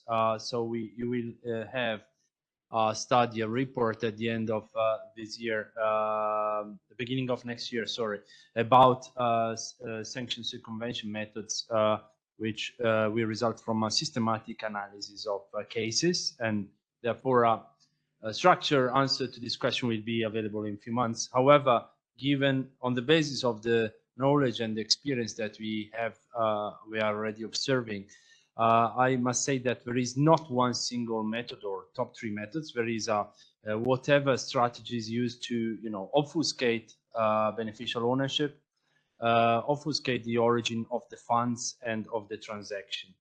As regards the countries most important using this scheme, so you have seen some statistics about intermediary countries employed in complex ownership structures related to sanctioned entities in Giovanni's presentation, which will be made available. However, also there is not one single country. This much depends on the country we are looking from, because variables such as geographical proximity, cultural proximity are always very important. And therefore, if you are looking at this phenomenon from the perspective of Romania, you may find some important intermediate countries. If you are looking at from the perspective of Italy or from Lithuania, you will find other countries. So I think much depends on the perspective you are looking at. However, let me just close on this saying that, as we have seen from the statistics, European countries and even EU jurisdiction play a key role in intermediating countries. So you do not always have to go to far remote offshore jurisdiction to find sanction circumvention schemes.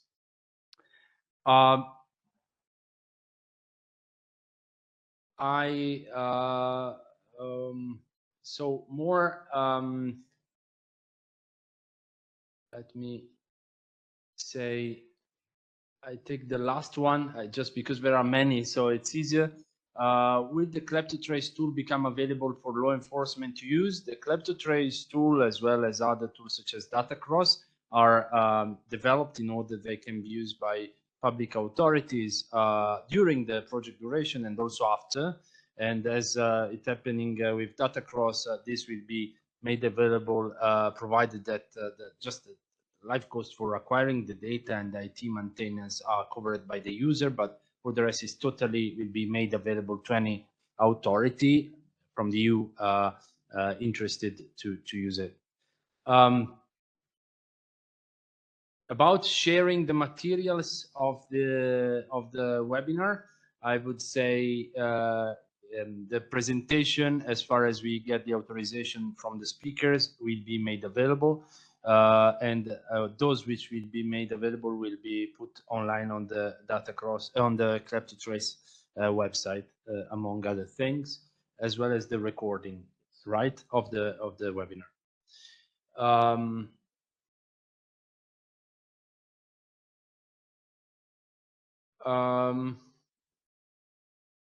I think